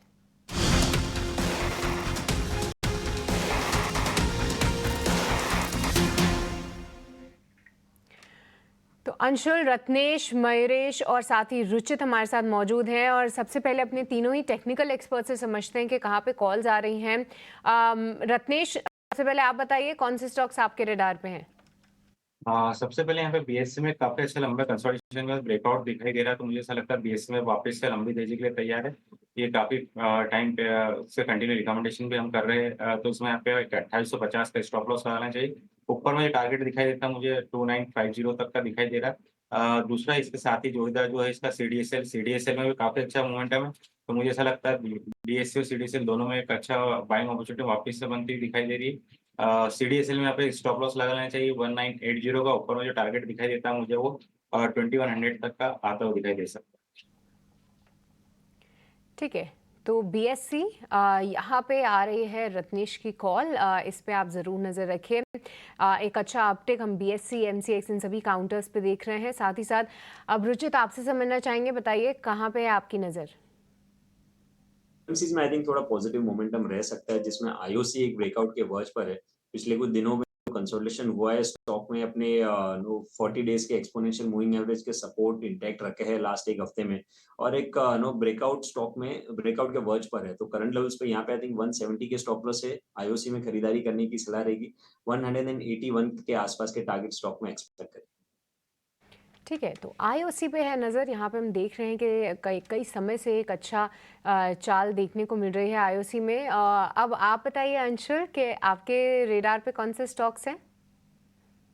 सृष्टि जी, अपडेट से चालू करूंगा। आईओसी विंडो जंक्शन में परसों बाई दिया था डिम्पी जी को, वहां पे अच्छी मूवमेंट आई है। दूसरा परसों डिस्कस हुआ था डिम्पी जी से बैंक निफ्टी का और निफ्टी का कॉल, तो 22,100 जो टारगेट हमने डिस्कस किए थे 155 वो हो गया है।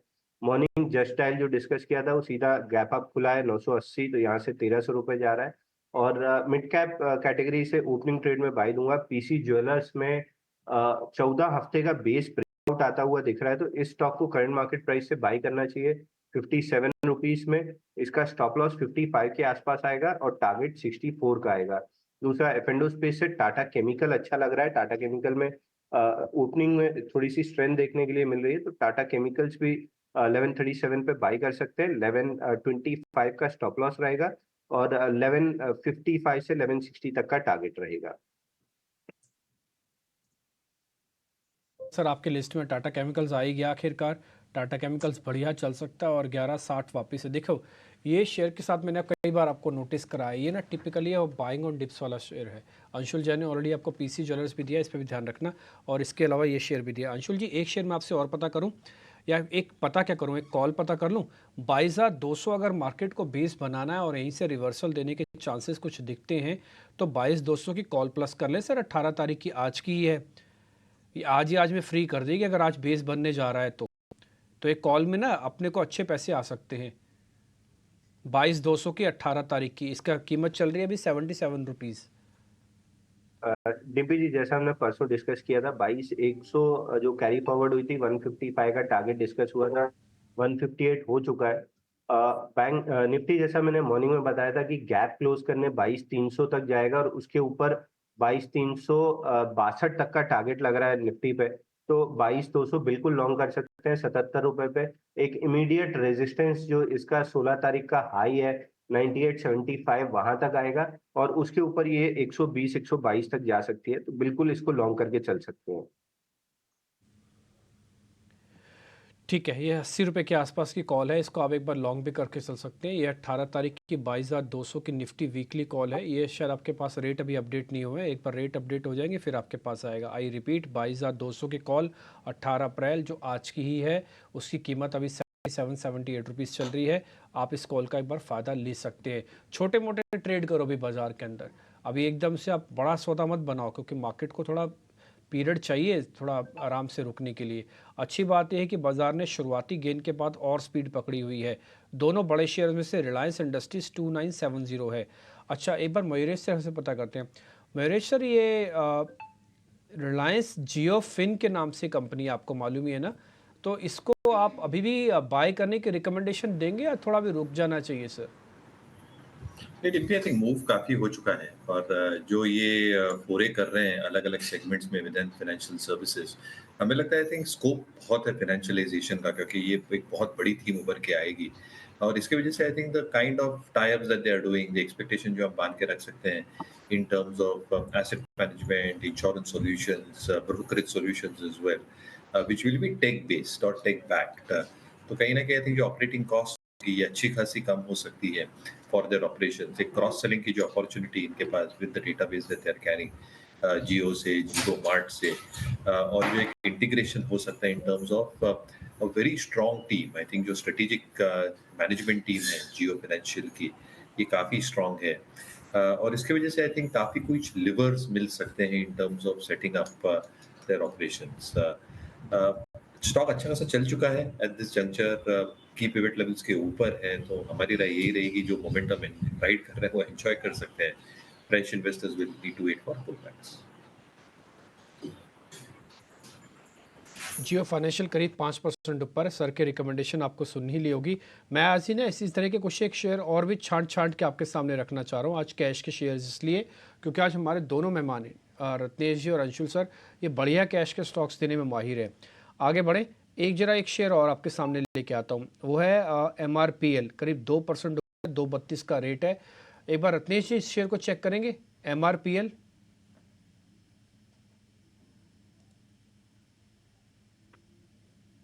MRPL में डिम्पी जी बिल्कुल इसमें काफी अच्छा कंसोलिडेशन चल रहा है, एक अच्छी तेजी, उसके बाद में थोड़ा सा करेक्शन हो गया, कंसोलिडेशन चल रहा है।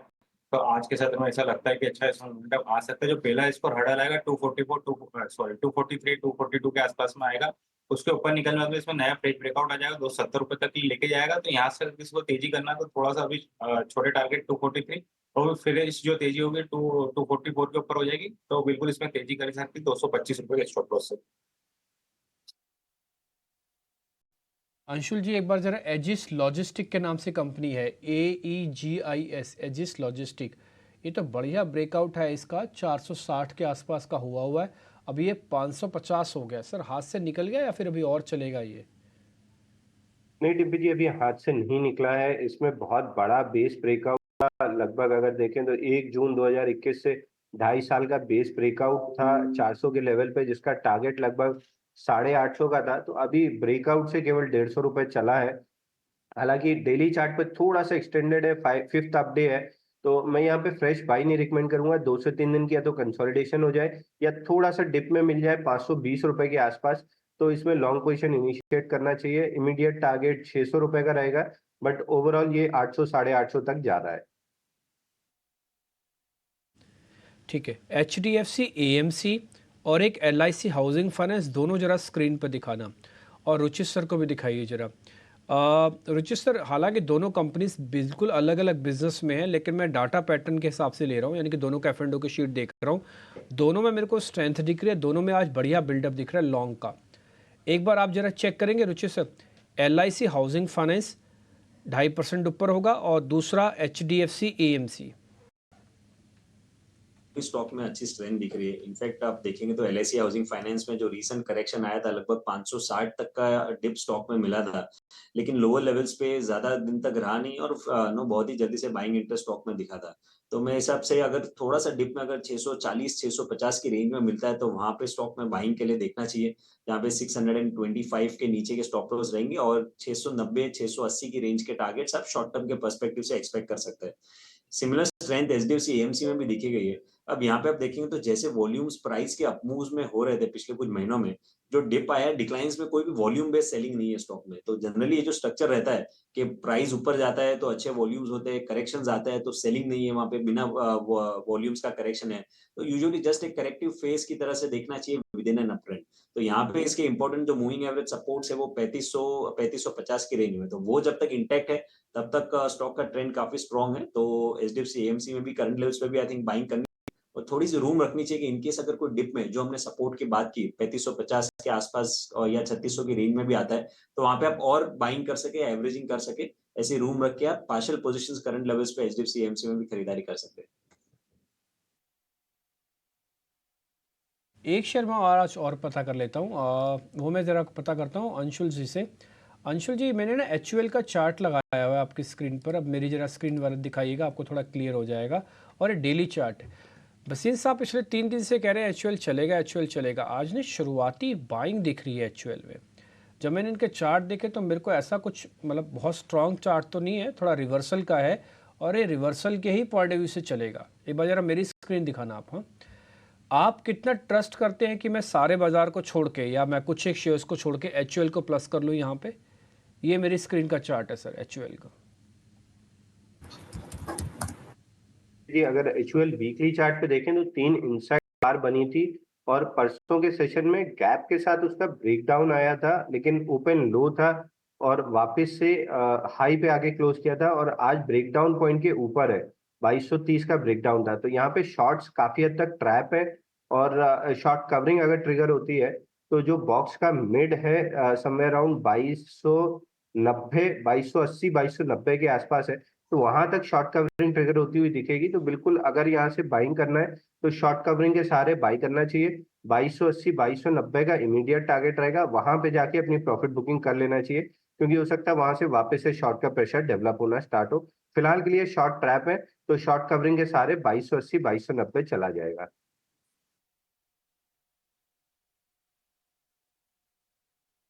तो ये है सलाह FMCG स्टॉक्स पर आपके लिए। कुछ और भी स्टॉक्स पर चर्चा कर लेते हैं। एक्साइड अपने ऑल टाइम हाई पर अब कारोबार कर रहा है, 3.5% की मजबूती वहां पर है एक्साइड के स्टॉक में। अंशुल जी, क्या सलाह देंगे आप? एक्साइड में क्या कोई अब ट्रेड लेने के मौके हैं या फिर छोड़ दें अभी स्टॉक को? थोड़ा नीचे आया है, जब शुरुआती ट्रेड में करीब 3% ऊपर था, अभी भी 2% की मजबूती है, तो इस स्तर पर क्या करें? देखिए पूजा जी, मंथली चार्ट पे 53% की बार बनी है और थर्ड अप वीक है। डेली चार्ट पे कंटिन्यूअसली 8 to 9 अप बार्स हो चुकी हैं और जनरली मार्केट 3 से 5 बार में चलता है। यहाँ पे थोड़ा सा एक्सटेंडेड है डेली चार्ट पे। मैं करंट मार्केट प्राइस से बाइंग नहीं दूंगा, लेकिन इसमें शॉर्टिंग की अपॉर्चुनिटी भी नहीं है क्योंकि वर्टिकल मोमेंटम है, तो मैं अभी इसको अवॉइड की कैटेगरी में डालूंगा। 3-4 दिन की कंसोलिडेशन या हल्का सा पुल बैक मिल जाता है तो जरूर ये स्टॉक मेरे इंटरेस्ट में होगा। और ओवरऑल मंथली चार्ट पे देखें तो बहुत बड़े बेस का ब्रेकआउट है, तो 700, 750 स्टॉक को आराम से जाना है, बट डेली चार्ट पे बहुत एक्सटेंडेड है, तो मैं कंसोलिडेशन का वेट करूंगा, डिप्स पे बाइंग प्रेफर करूंगा। अभी थोड़ा डिप आ रहा है, लेकिन इसमें आप एंट्री मत लीजिए, थोड़ा और हो जाने दीजिए स्टॉक को। फिलहाल अवॉइड की प्लेट हम आपके लिए चला रहे हैं। मयूरेश जी, आपसे रियल एस्टेट स्टॉक्स पर एक राय लेना चाहेंगे। अभी जो अपडेट आ रहे हैं, ब्रिगेड के आए, सनटेक के काफ़ी स्ट्रॉन्ग अपडेट आए हैं। आज सभी के सभी स्टॉक्स फोकस में भी हैं, चल रहे हैं सारे रियल एस्टेट कंपनियां, और आज ही नहीं पिछले काफ़ी समय से ये कंपनियां फोकस में हैं। रियल एस्टेट स्पेस में क्या अच्छा लग रहा है आपको? कहीं पर कोई ट्रेड लेंगे, कोई कंपनी में एंट्री करने की सलाह आपकी तरफ से? डन एक्सीडिंगली वेल पूजा, और जो प्री सेल्स के नंबर्स है सारे डेवलपर्स के वो काफी शानदार आए हैं। तो जो हम रियल एस्टेट साइकिल की बात करते हैं, जो 6 साल का साइकिल है, in the middle of this cycle, और एक्सपेक्टेशन यही है कि जो सेल्स वेलोसिटी है ये मेंटेन होगी काफी रियल एस्टेट प्लेयर्स के लिए। अभी आप बड़े प्लेयर्स देखेंगे, प्लेयर्स लाइक DLF, शोभा, जहाँ पे प्री लॉन्च ये करते हैं वहाँ इमीडिएट बिक्री हो जाती है, and the response is also quite good.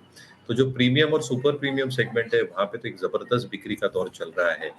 हम एक्सपेक्टेशन बांध के चल सकते हैं in terms of the middle income group as well. वहाँ पे भी आई थिंक जो एक ट्रैक्शन दिख रहा है वो ठीक ठाक है। I think 2 he risk factors है, एक इन्वेंट्री लेवल्स का बिल्टअप हो रहे हैं, ये देखना बहुत लाजमी होगा, और दूसरा आई थिंक जो रीडेवलपमेंट चलता है अर्बन सिटीज टीयर 1 टीयर 2 में, वहां से सप्लाई अच्छा खासा बढ़ सकता है, जहां से प्राइसिंग के ऊपर शायद दबाव आ सकता है। हाउएवर आई थिंक एक बेस्ट दौर है real estate as a sector के लिए, because of the cycle that it is going through, और कहीं ना कहीं नंबर्स अच्छे रहेंगे। तो आई थिंक जिनके पास डेवलपर्स हैं, EPS, RS rating, institution holding, हम कैंसिल में देखते हैं काफी रियल एस्टेट स्टॉक्स एग्जिबिट कर रहे हैं, तो बिल्कुल मोमेंटम राइड करना चाहिए। बट एंसिलरीज पे ध्यान रखें, आपके वॉच लिस्ट पे एंसिलरी स्टॉक्स डेफिनेटली नजर में होने चाहिए, because as the real estate cycle matures और ये मिड फेज में आ चुका है, जो घर में आप फिटमेंट्स करेंगे, जो रिफर्बिशमेंट्स होती है एग्जिस्टिंग घरों में, आई थिंक वो अच्छा खासा एक मोमेंटम पकड़ती है। इनपुट कॉस्ट्स और वॉल्यूम्स में थोड़ी दिक्कतें जरूर, including sales realisation, plywood companies, laminate companies के लिए, सेरामिक कंपनीज के लिए भी, बट कहीं ना कहीं आई थिंक ये स्पेस अभी अट्रैक्टिवली प्लेस्ड है। काफ़ी कुछ चला नहीं है और एक्सपेक्टेशन यही है कि इनपुट कॉस्ट जो बढ़े थे वो स्टेबल हो चुके हैं एंड नंबर्स आई थिंक बेहतर स्टार्ट हो सकते हैं एज दिस एंटायर रीफर्बिशमेंट और रीफिटिंग जो नए घर होंगे उधर फर्नीचर तो बनने नहीं पड़ेगा, ये सारी चीज़ें आई थिंक ये स्टॉक्स को शायद एक फोकस में रखेंगी। तो आई थिंक एंसेलरी स्टॉक्स को भी फोकस में रखें, ये शायद अच्छा मूव दे सकते हैं in the next leg of the real estate cycle. ठीक है, बहुत बहुत शुक्रिया मयूरेश आपका आज हमारे साथ जुड़ने के लिए, अपना समय देने के लिए। तो रियलिटी स्टॉक्स पर काफ़ी इम्पोर्टेंट अभी मयूरेश जी अपनी सलाह दे रहे थे कि रियलिटी स्टॉक्स काफ़ी ज़्यादा चल चुके हैं, अब समय है रियल एस्टेट एंसिलरी स्टॉक्स पर नज़र रखने का। और कुछ कंपनियां और कुछ सेक्टर अभी मयूरेश जी हाईलाइट भी कर रहे थे, उन कंपनियों पर आप नज़र रखिए बनस्पत रियल एस्टेट के कंपनियों के अलावा। गेल भी आज हम देखें तो अपने ऑल टाइम हाई के पास कारोबार कर रहा है, धीरे धीरे करके काफ़ी अच्छी तेज़ी और मौके भी दिए स्टॉक ने एंट्री करने के गिरावट में, और उसके बाद शानदार तेज़ी यहाँ पर देखने को मिली। अगर YTD ही देखेंगे जनवरी से लेकर अब तक तो करीब करीब 28 से 30% की तेज़ी स्टॉक दिखा चुका है, 213 के पास कारोबार कर रहा है। रुचित, क्या सलाह होगी आपकी गेल इंडिया पर? ट्रेंड तो काफी स्ट्रॉन्ग है, हम देख रहे हैं कि continuously stock high top high bottom structure बना रहा है इरिस्पेक्टिव ऑफ मार्केट में जो करेक्शन आया है रिसेंटली, उसका कोई खास असर ये स्टॉक पे नहीं रहा है। तो आई थिंक ऐसे करेक्टिव फेज के टाइम पे जो स्टॉक आउट परफॉर्मेंस दिखाता है वो real strength I think stock में है। सो मेरे हिसाब से कोई एग्जिस्टिंग पोजीशंस है तो ये ट्रेंड को अभी भी राइड करे, ऊपर पॉसिबल है 220 से 224 के शॉर्ट टर्म के लेवल्स ये स्टॉक में रह सकते हैं, जो प्रीवियस करेक्शन के रिट्रेसमेंट टारगेट्स आ रहे हैं। तो ट्रेंड पॉजिटिव है, 198 199 स्ट्रॉन्ग सपोर्ट बेस अब बन चुका है, उसके नीचे एग्जिस्टिंग पोजीशंस पे स्टॉप लॉस रखे, और इन केस कोई भी डिप्स आते हैं मार्केट के साथ साथ डिक्लाइंस में फ्रेश बाइंग के लिए भी देख सकते हैं। ठीक है, तो गेल इंडिया यहाँ पे भी नज़र रखनी है। पर मयूरेश, एक बार आपसे समझना चाहेंगे, ये जो Aditya Birla group of counters हैं, इनमें काफ़ी अच्छी तेज़ी देखने को मिल रही है। ठीक है, मयूरेश अब हमारे साथ नहीं है, पर एक बार दर्शकों के लिए हाईलाइट करना चाहेंगे कि कई समय से जितने भी Aditya Birla group of counters हैं उनमें एक अच्छा एक्शन है। हम एक के बाद एक देखें तो कई सारे ब्रोकरेज हाउसेस के रेडार पे भी इनके कुछ सेलेक्ट काउंटर्स है, साथ ही साथ मैनेजमेंट की कमेंट्री में भी अब एक चेंज आते हुए दिख रहा है। क्योंकि हम जब से मैं ट्रैक कर रही हूँ, बहुत बार ऐसा नहीं होता था कि कुमार मंगलम बिरला खुद आते थे और अपनी कंपनीज के बारे में उन्होंने कुछ ज़्यादा बोला हो, पर हाल फिलहाल वो जो चीज़ें हैं वो थोड़ी सी बदलती हुई ज़रूर नज़र आई हैं और कुछ काउंटर्स भी फोकस में रहे हैं। रुचित, दो काउंटर्स पे टेक्निकल फ्रंट पे आपसे राय लेना चाहूँगी। एक है AB कैपिटल, इस पे मैंने ट्यूसडे को भी जहाँ तक मुझे याद है अंशुल की राय ली थी। एक बार AB कैपिटल पे एक बार आप फ्रेश नज़रिया दीजिए, और साथ ही ABFRL ये कैसा दिख रहा है चार्ट्स पे? तो AB कैपिटल में एक अच्छा कंसोलिडेशन देखा गया है। जब आप देखेंगे तो जुलाई महीने से स्टॉक कंसोलिडेशन फेज में था। जुलाई 2023 में 200 के आसपास स्टॉक ट्रेड कर रहा था, और ये 200 लेवल का ब्रेकआउट जो है वो अब मार्च एंडिंग में आया है, राइट। तो लगभग 7 से 8 महीने का कंसोलिडेशन देख चुका है स्टॉक, और प्रीवियस स्विंग हाइज अच्छे वॉल्यूम्स के साथ ब्रेकआउट हुए। तो मेरे ख्याल से slow and gradual up move stock में रह सकता है, बट ये स्टॉक को मोर एक थोड़ा मिड टर्म पर्सपेक्टिव से देखना चाहिए rather than very short term trading. शायद शॉर्ट टर्म के मोमेंटम थोड़े से वॉलेटाइल रह सकते हैं, बट जैसा स्ट्रक्चर एक कंसोलिडेशन के बाद अच्छे वॉल्यूम्स के साथ ब्रेकआउट हुआ है, so I think mid to long term में स्टॉक काफी अच्छे रिटर्न्स करंट लेवल से बना के दे सकता है। तो AB कैपिटल पे तो खरीदारी करे, लेकिन थोड़ा मिड टर्म का व्यू रहना चाहिए स्टॉक में। AB फैशन भी रिसेंट जो न्यूज फ्लोस के बाद में जो एक गैप अप ओपनिंग हुई थी, वो गैप अप के बाद में थोड़ा सा डिप आया है, बट डिप में ऐसी कोई वॉल्यूम बेस्ड सेलिंग नहीं है। यहाँ पे हम कह सकते हैं कि प्राइस वाइज करेक्टिव फेज शायद अब स्टॉक के लिए पूरा हो चुका है, और यहाँ पे कोई सिग्निफिकेंट प्राइस वाइज करेक्शन नहीं आया, लेकिन पॉसिबिलिटी एक टाइम वाइज करेक्शन की जरूर है, जहाँ पे कुछ समय के लिए स्टॉक एक साइडवेज मूव रहेगा। अब आप विद इन द सेक्टर भी अगर कंपेयर करेंगे ट्रेंड के साथ में, जैसे हम ले ले तो रिलेटिव अंडर परफॉर्मर काफी लंबे समय का है स्टॉक में, बट यहाँ पे मैं लग रहा है कि कंसोलिडेशन स्टॉक में कुछ समय तक रहेगा। 260 255 ये रेजिस्टेंस रहेगा, नीचे अगर 220 के आसपास मिलता है, 220 215 तो एक स्ट्रॉन्ग सपोर्ट बेस रहेगा। बट ये सनो, जैसे मैंने कहा कि अब जो अंडर परफॉर्मेंस था टाइम प्राइस वाइज, वो कहीं ना कहीं यहाँ पे ये स्टॉक में खत्म हो सकता है। ये दोनों ही काउंटर्स में ख़त्म हो सकता है, तो इनको आप रेडार पे ज़रूर रखिए। पर एक और काउंटर या एक और खेमा जहाँ पे हम लगातार एक वीकनेस देख रहे हैं वो है फार्मा स्पेस। जी हाँ, आज बायोकॉन में एक अच्छी तेज़ी ज़रूर है, पर वो खबर के दम पे है। पर इसके अलावा कई सारे फार्मा, एलेम्बिक फार्मा ले लीजिए, वहाँ पे गिरावट है। लॉरस में थोड़ा ब्रेकआउट के संकेत मिल रहे थे वो पूरी तरीके से फिजल आउट वो हो रहा है। सिप्ला यहाँ पे भी देखिए 1450 के आसपास से हम एक दो बार हाईलाइट भी किया कि यहाँ पे जो है वीकनेस आ सकती है। आज भी ये काउंटर 0.5% नीचे है। अंशुल, एक बार आप राय दीजिए, क्या सिप्ला इन स्तरों पे क्या लगता है कि गिरावट थोड़ी सी थमनी चाहिए या पिछले 3 हफ्ते से जो गिरावट हम इस काउंटर में देख रहे हैं वीकनेस और भी आ सकती है? देखिए सृष्टि जी, फार्मा पूरा वीक लग रहा है और सिप्ला मंथली चार्ट अगर देखें तो आउटसाइड बार रिवर्सल है। पूरे 2 महीने की तेजी 2 हफ्ते में खत्म हुई है और थर्ड वीक ऑफ वीकनेस है। तो यहाँ से सिप्ला में थोड़ी वीकनेस एक्सटेंड होती हुई दिखेगी। मंथली और वीकली दोनों चार्ट पे 1282 का एक मेजर सपोर्ट है, उसके पहले कोई माइनर सपोर्ट भी अवेलेबल नहीं है। तो 1282 तक यहाँ डाउनसाइड आती हुई दिखेगी। दूसरा आपने बायोकॉन डिस्कस किया। बायोकॉन एक थोड़ा सा अलग लग रहा है फार्मा स्पेस से। यहाँ मार्च के एंडिंग में एक्सेसिव शॉर्ट्स थे जो रोल ओवर हुए हैं, लेकिन स्टॉक में कहीं वीकनेस नहीं दिखी है और करंट वीक में एक हैमर कैंडल बन रहा है ब्रेकडाउन पॉइंट को रीटेस्ट करते हुए। तो इसमें एक शॉर्ट कवरिंग ट्रिगर होती हुई दिख सकती है 287 से लेके 297 के बीच तक। तो अगर फार्मा में बाइंग करना है तो बायोकॉन बाई करना चाहिए। अगर शॉर्ट करना है तो सिप्ला बहुत बेटर कैंडिडेट है शॉर्ट के लिए 1268 तक के लिए। ओके तो सिप्ला यहाँ से और वीकनेस थोड़ी सी गहरा सकती है, पर बायोकॉन शॉर्ट कवरिंग के सहारे जो है ये काउंटर ऊपर जा सकता है। तो फार्मा में अगर पेयर ट्रेड लेना है तो ये एक रणनीति आप ज़रूर अपना सकते हैं। कुछ और काउंटर्स पे चर्चा भी करेंगे, पर उससे पहले आइए समझ लेते हैं कि ऑप्शन मार्केट में क्या होनी चाहिए आपकी कमाई की रणनीति, और रुक करेंगे हमारे अगले सेगमेंट ऑप्शंस के चैंपियन का।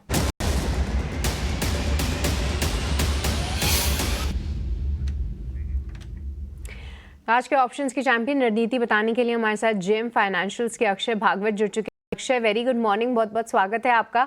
बताइए आज कहाँ पे है रणनीति, क्या कुछ स्ट्रैटेजी है ऑप्शन सेगमेंट से? Good morning. तो आज ऑप्शंस के चैंपियन के लिए चुना है stock HDFC bank.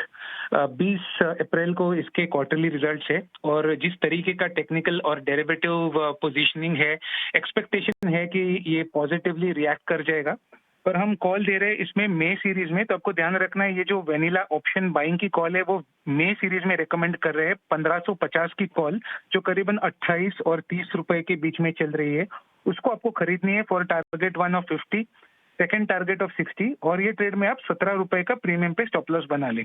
Approximate profit और लॉस ये स्ट्रैटेजी में 12,000 का प्रॉफिट और रिस्क 6,500 का आप बना के चले।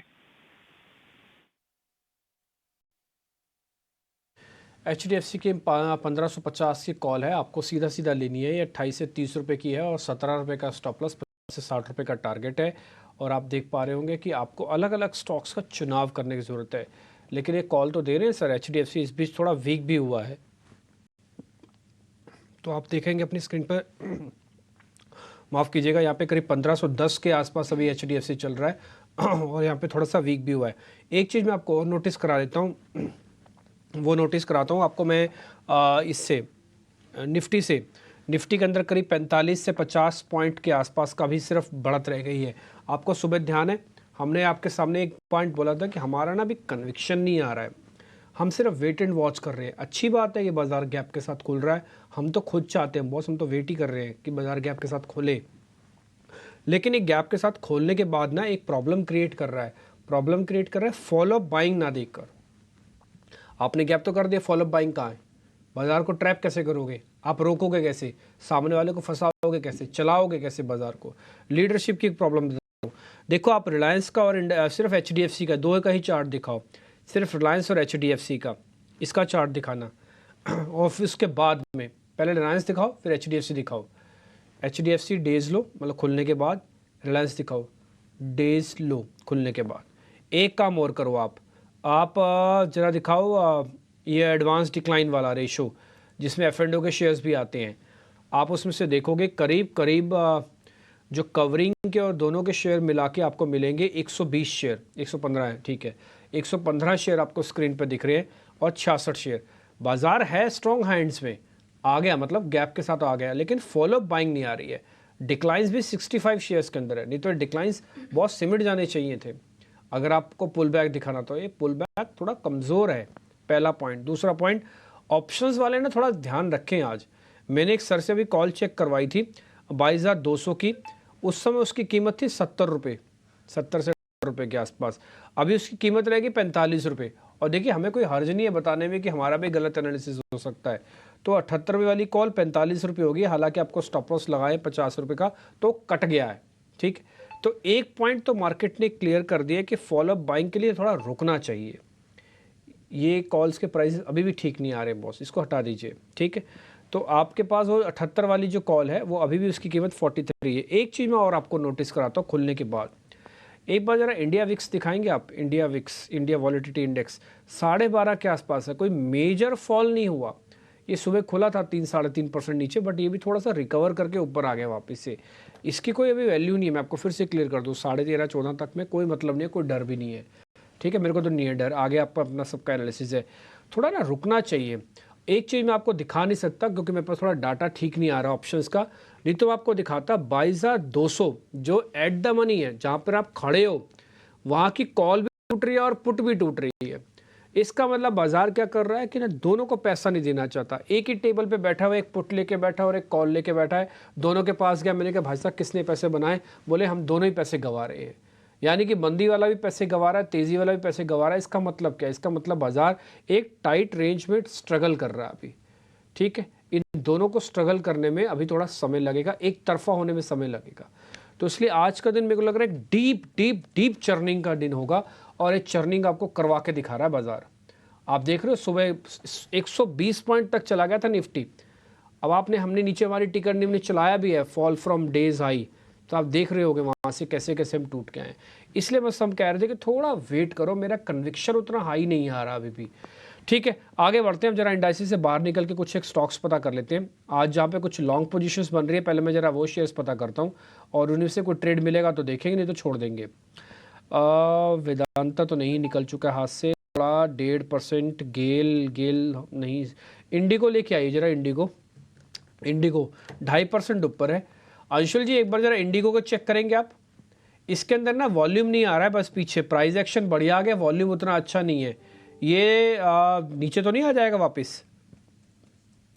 देखिए डिम्पी जी, बहुत अच्छा पैटर्न नहीं है, हालांकि प्रीवियस डे के ऊपर गैप अप जरूर मिला है। फॉलो थ्रू एक्शन मिलता है 36, 75, 76 के ऊपर, तो लॉन्ग पोजीशंस इनिशिएट कर सकते हैं। एक 20 से 25 रुपए की अप मूव मिलेगी, बट बेटर है कि मैं अवॉइड सजेस्ट करूंगा, इसमें बहुत अच्छा ट्रेड नहीं समझ में आ रहा है।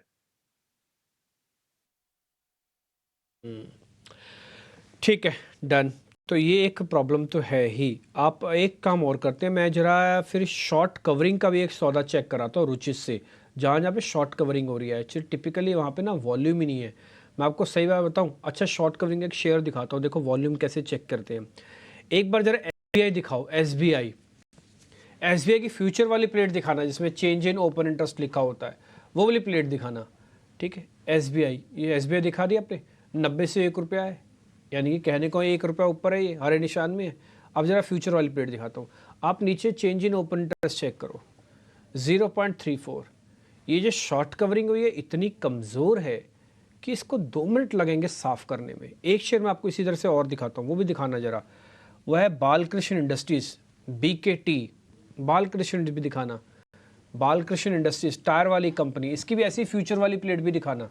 ठीक है, ये देखो आप, ऊपर आपको प्राइस कितना है, 0.5%, लेकिन नीचे वॉल्यूम चेक करो, चेंज क्या है वॉल्यूम में, कुछ भी नहीं है।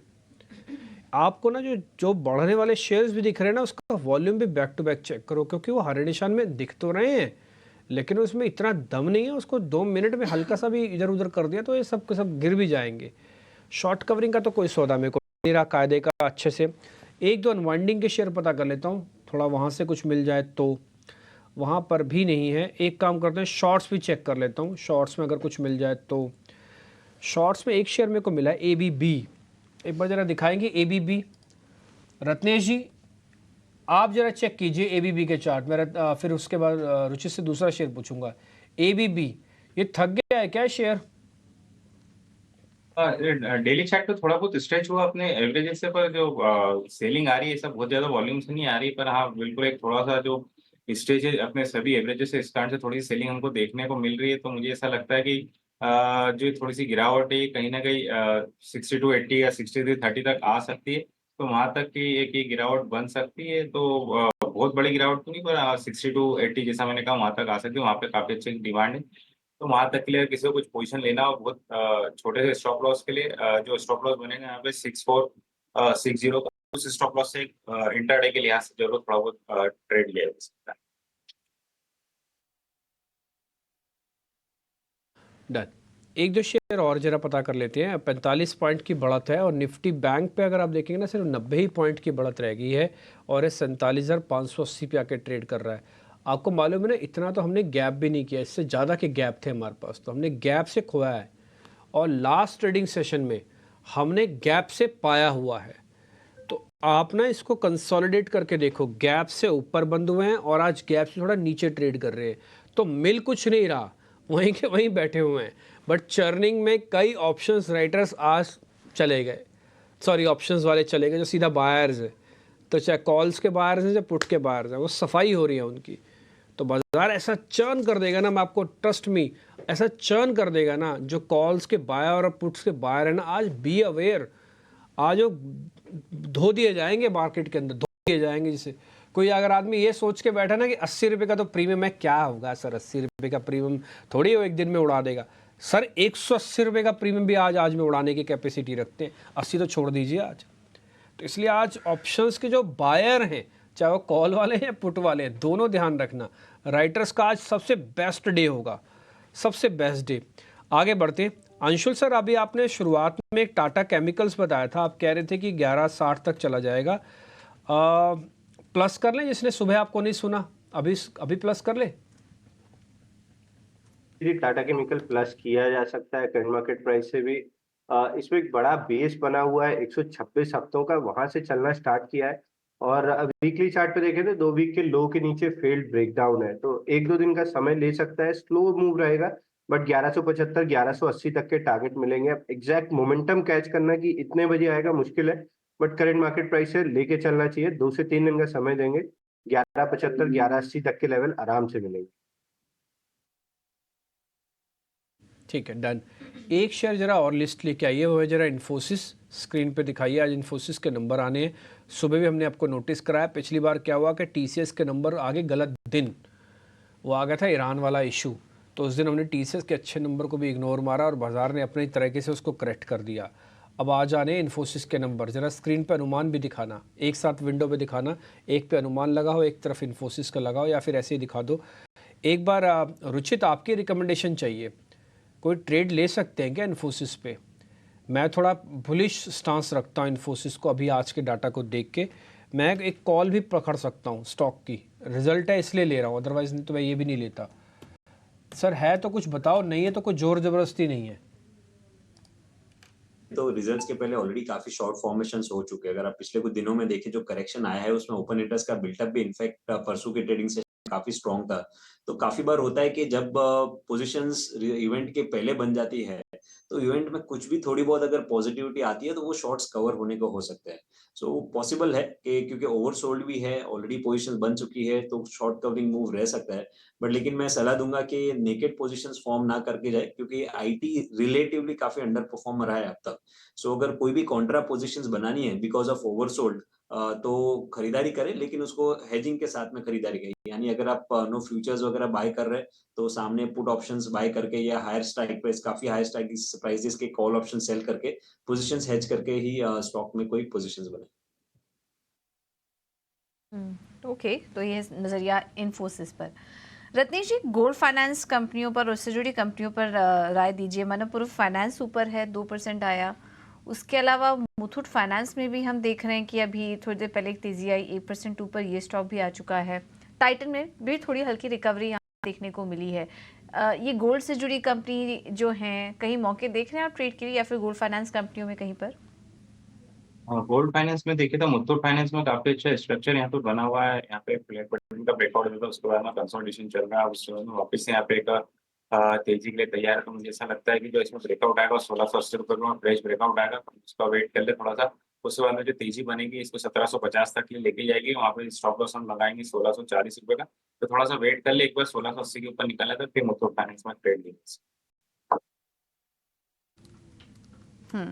ओके, तो मुथूट फाइनेंस में ट्रेड ले सकते हैं। आरबीएल बैंक, अंशुल जी, क्या अच्छा लग रहा है आपको ये स्टॉक ट्रेड करने के लिए? 250 के आसपास ये स्टॉक इस वक्त कारोबार कर रहा है, 2% ऊपर है, ट्रेड लेना चाहिए क्योंकि काफ़ी दिनों से ये स्टॉक डाउन ट्रेंड में था, आज थोड़ा रिकवर करने की कोशिश कर रहा है। तो इन स्तरों पर क्या कोई ट्रेड देख रहे हैं या फिर छोड़ दें? ये पूजा जी, आरबीएल बैंक में मंथली चार्ट पे ऑलमोस्ट 2 इनसाइड बार लास्ट मंथ में फेल्ड ब्रेकडाउन बना था, तो यहाँ पे भी शॉर्ट स्ट्रैप दिख रहा है। डेली चार्ट पे 3 दिन का करेक्शन है, आज प्रीवियस डे हाई के ऊपर सस्टेन करने का कोशिश कर रहा है, तो 250 एक छोटा सा रेजिस्टेंस है, मैं वेट करूंगा। 250 निकलने के बाद इस स्टॉक में फ्रेश लॉन्ग्स इनिशिएट करना चाहिए। स्टॉप लॉस बनेगा 245 के आसपास का, जो आज का लो भी है, और ऊपर में एक गैप छूटा हुआ है इमीडिएट, जहां से नीचे आना स्टार्ट हुआ था 257 पे, ये पहला टारगेट रहेगा। इसके बाद स्विंग हाई 263, ये दूसरा टारगेट रहेगा। तो शॉर्ट टर्म ट्रेड करना चाहिए 250 के ऊपर लॉन्ग। ठीक है, तो 250 के ऊपर अगर टिके रहने की कोशिश करें तब आप यहाँ पर लॉन्ग की करने की रणनीति अपना सकते हैं। एविएशन स्टॉक्स में भी तेज़ी दिखाई दे रही है। स्पाइसजेट 1.5%, इंडिगो को देखिए, इंडिगो में भी काफ़ी अच्छी तेज़ी और करीब 2.5% ऊपर ये स्टॉक कारोबार कर रहा है इंडिगो का, और पिछले एक महीने में स्टॉक चला भी काफ़ी है। इस बीच स्टॉक अपने 52 हफ्ते के ऊपरी स्तर पर भी कारोबार कर रहा था और 12 से 13% की तेज़ी आई है इंटरग्लोब एविएशन में। रुचित जी, क्या कोई ट्रेड लेना चाहिए इन स्तरों पर? फ्रेंकली मैं एक फॉलोअप मूव का वेट करूंगा, क्योंकि पिछले 2-3 ट्रेडिंग सेशन में जो हायर लेवल से करेक्शन आया था स्टॉक में, वो करेक्शन में थोड़े से मोमेंटम रीडिंग्स नेगेटिव टर्न हुए। तो वेदर ये जस्ट पुल बैक मूव है या अप ट्रेंड का रिजम्पशन, ये थोड़ा फॉलोअप बाइंग अगर अच्छे वॉल्यूम्स के साथ में रहे तो कंफर्मेशन मिलेगा। भाई आज आप देखेंगे स्टॉक 2.5% के ऊपर है, लेकिन वॉल्यूम्स देखेंगे तो इतने कुछ बड़े वॉल्यूम्स नहीं है अब तक ओपनिंग में, हालांकि 1 घंटा भी नहीं हुआ है, पर लेकिन फिलहाल प्राइस अपू बड़े वॉल्यूम्स के साथ में बैक नहीं है। तो जब तक कोई वॉल्यूम बेस्ड पॉजिटिविटी नहीं दिखी जाती, तब तक मैं ये पुल बैक मूव को अवॉइड करने की सलाह देती।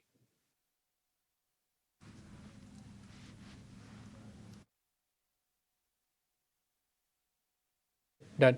मार्केट्स के अंदर थोड़ा सा वेट एंड वॉच और करने की ज़रूरत है। देखिए, कर तो रहा है चर्निंग अपनी तरफ से, वो भी कोशिश ही कर रहा है। एक चीज़ मैं आपको और नोटिस कराता हूँ, थोड़ा बैंक निफ्टी के डाटा में इंटरेस्ट आ रहा है अभी। बैंक निफ्टी एक बार ज़रा दिखाएंगे आप स्क्रीन पर, बैंक निफ्टी, और इसकी आज की ओपनिंग है 592 और अभी चल रहा है 622 पे, यानी कि इसने आज का जो ओपन है उसको ये ब्रेक कर रहा है। नहीं, गलत मैंने देख लिया, ये अभी चल रहा है करीब 47,620 पे। यस, तो यानी कि इसने आज का जो ओपन है उसको बढ़िया से ओपनिंग प्राइस के ऊपर अभी टिकाया हुआ है। एक बार अंशुल जी, कोई ट्रेड बनता है क्या बैंक निफ्टी में, ज़रा चेक करना, किसी भी तरीके का, फ्यूचर्स का और ऑप्शंस का। ऑप्शंस में मेरा इंटरेस्ट कम है क्योंकि आज मेरे को चर्निंग दिखती है, तो मैं फ्यूचर एक लेके छोड़ सकता हूँ क्योंकि यहाँ से रिवर्सल है, अगर रिवर्सल आया तो काम का आएगा। जी, गैप अप खुला था, उसके बाद जो परसों के सेशन का हाई था उसके आसपास सपोर्ट लेके चला है, 15 मिनट के चार्ट पे 2 कैंडल का लो भी इसने तोड़ के वहां पे फील्ड ब्रेकडाउन दिया। तो बैंक निफ्टी यहाँ से पुल बैक जो आना था वो आ चुका है, यहाँ से डे हाई तक का टारगेट रहेगा, और डे हाई निकलता है तो फिर 47,900 48,000 तक का प्राइस बैंड मिलेगा। तो एक बार के लिए यहाँ से लॉन्ग कर सकते हैं। और निफ्टी में भी हमारा सुबह 20 रुपए का स्टॉप लॉस कटा है। अब मैं ये कहूंगा ऑप्शन से ज्यादा आपको फ्यूचर पे फोकस करना चाहिए। गैप क्लोज करके 2 कैंडल के लो के नीचे जाके निफ्टी पे भी 15 मिनट चार्ट पे हैमर बन रहा है, 40 सेकंड रह गए कैंडल क्लोज करने में, हैमर के साथ क्लोज होगा, तो यहाँ भी फ्यूचर्स लॉन्ग कर सकते हैं, डे हाई तक का टारगेट मिलेगा।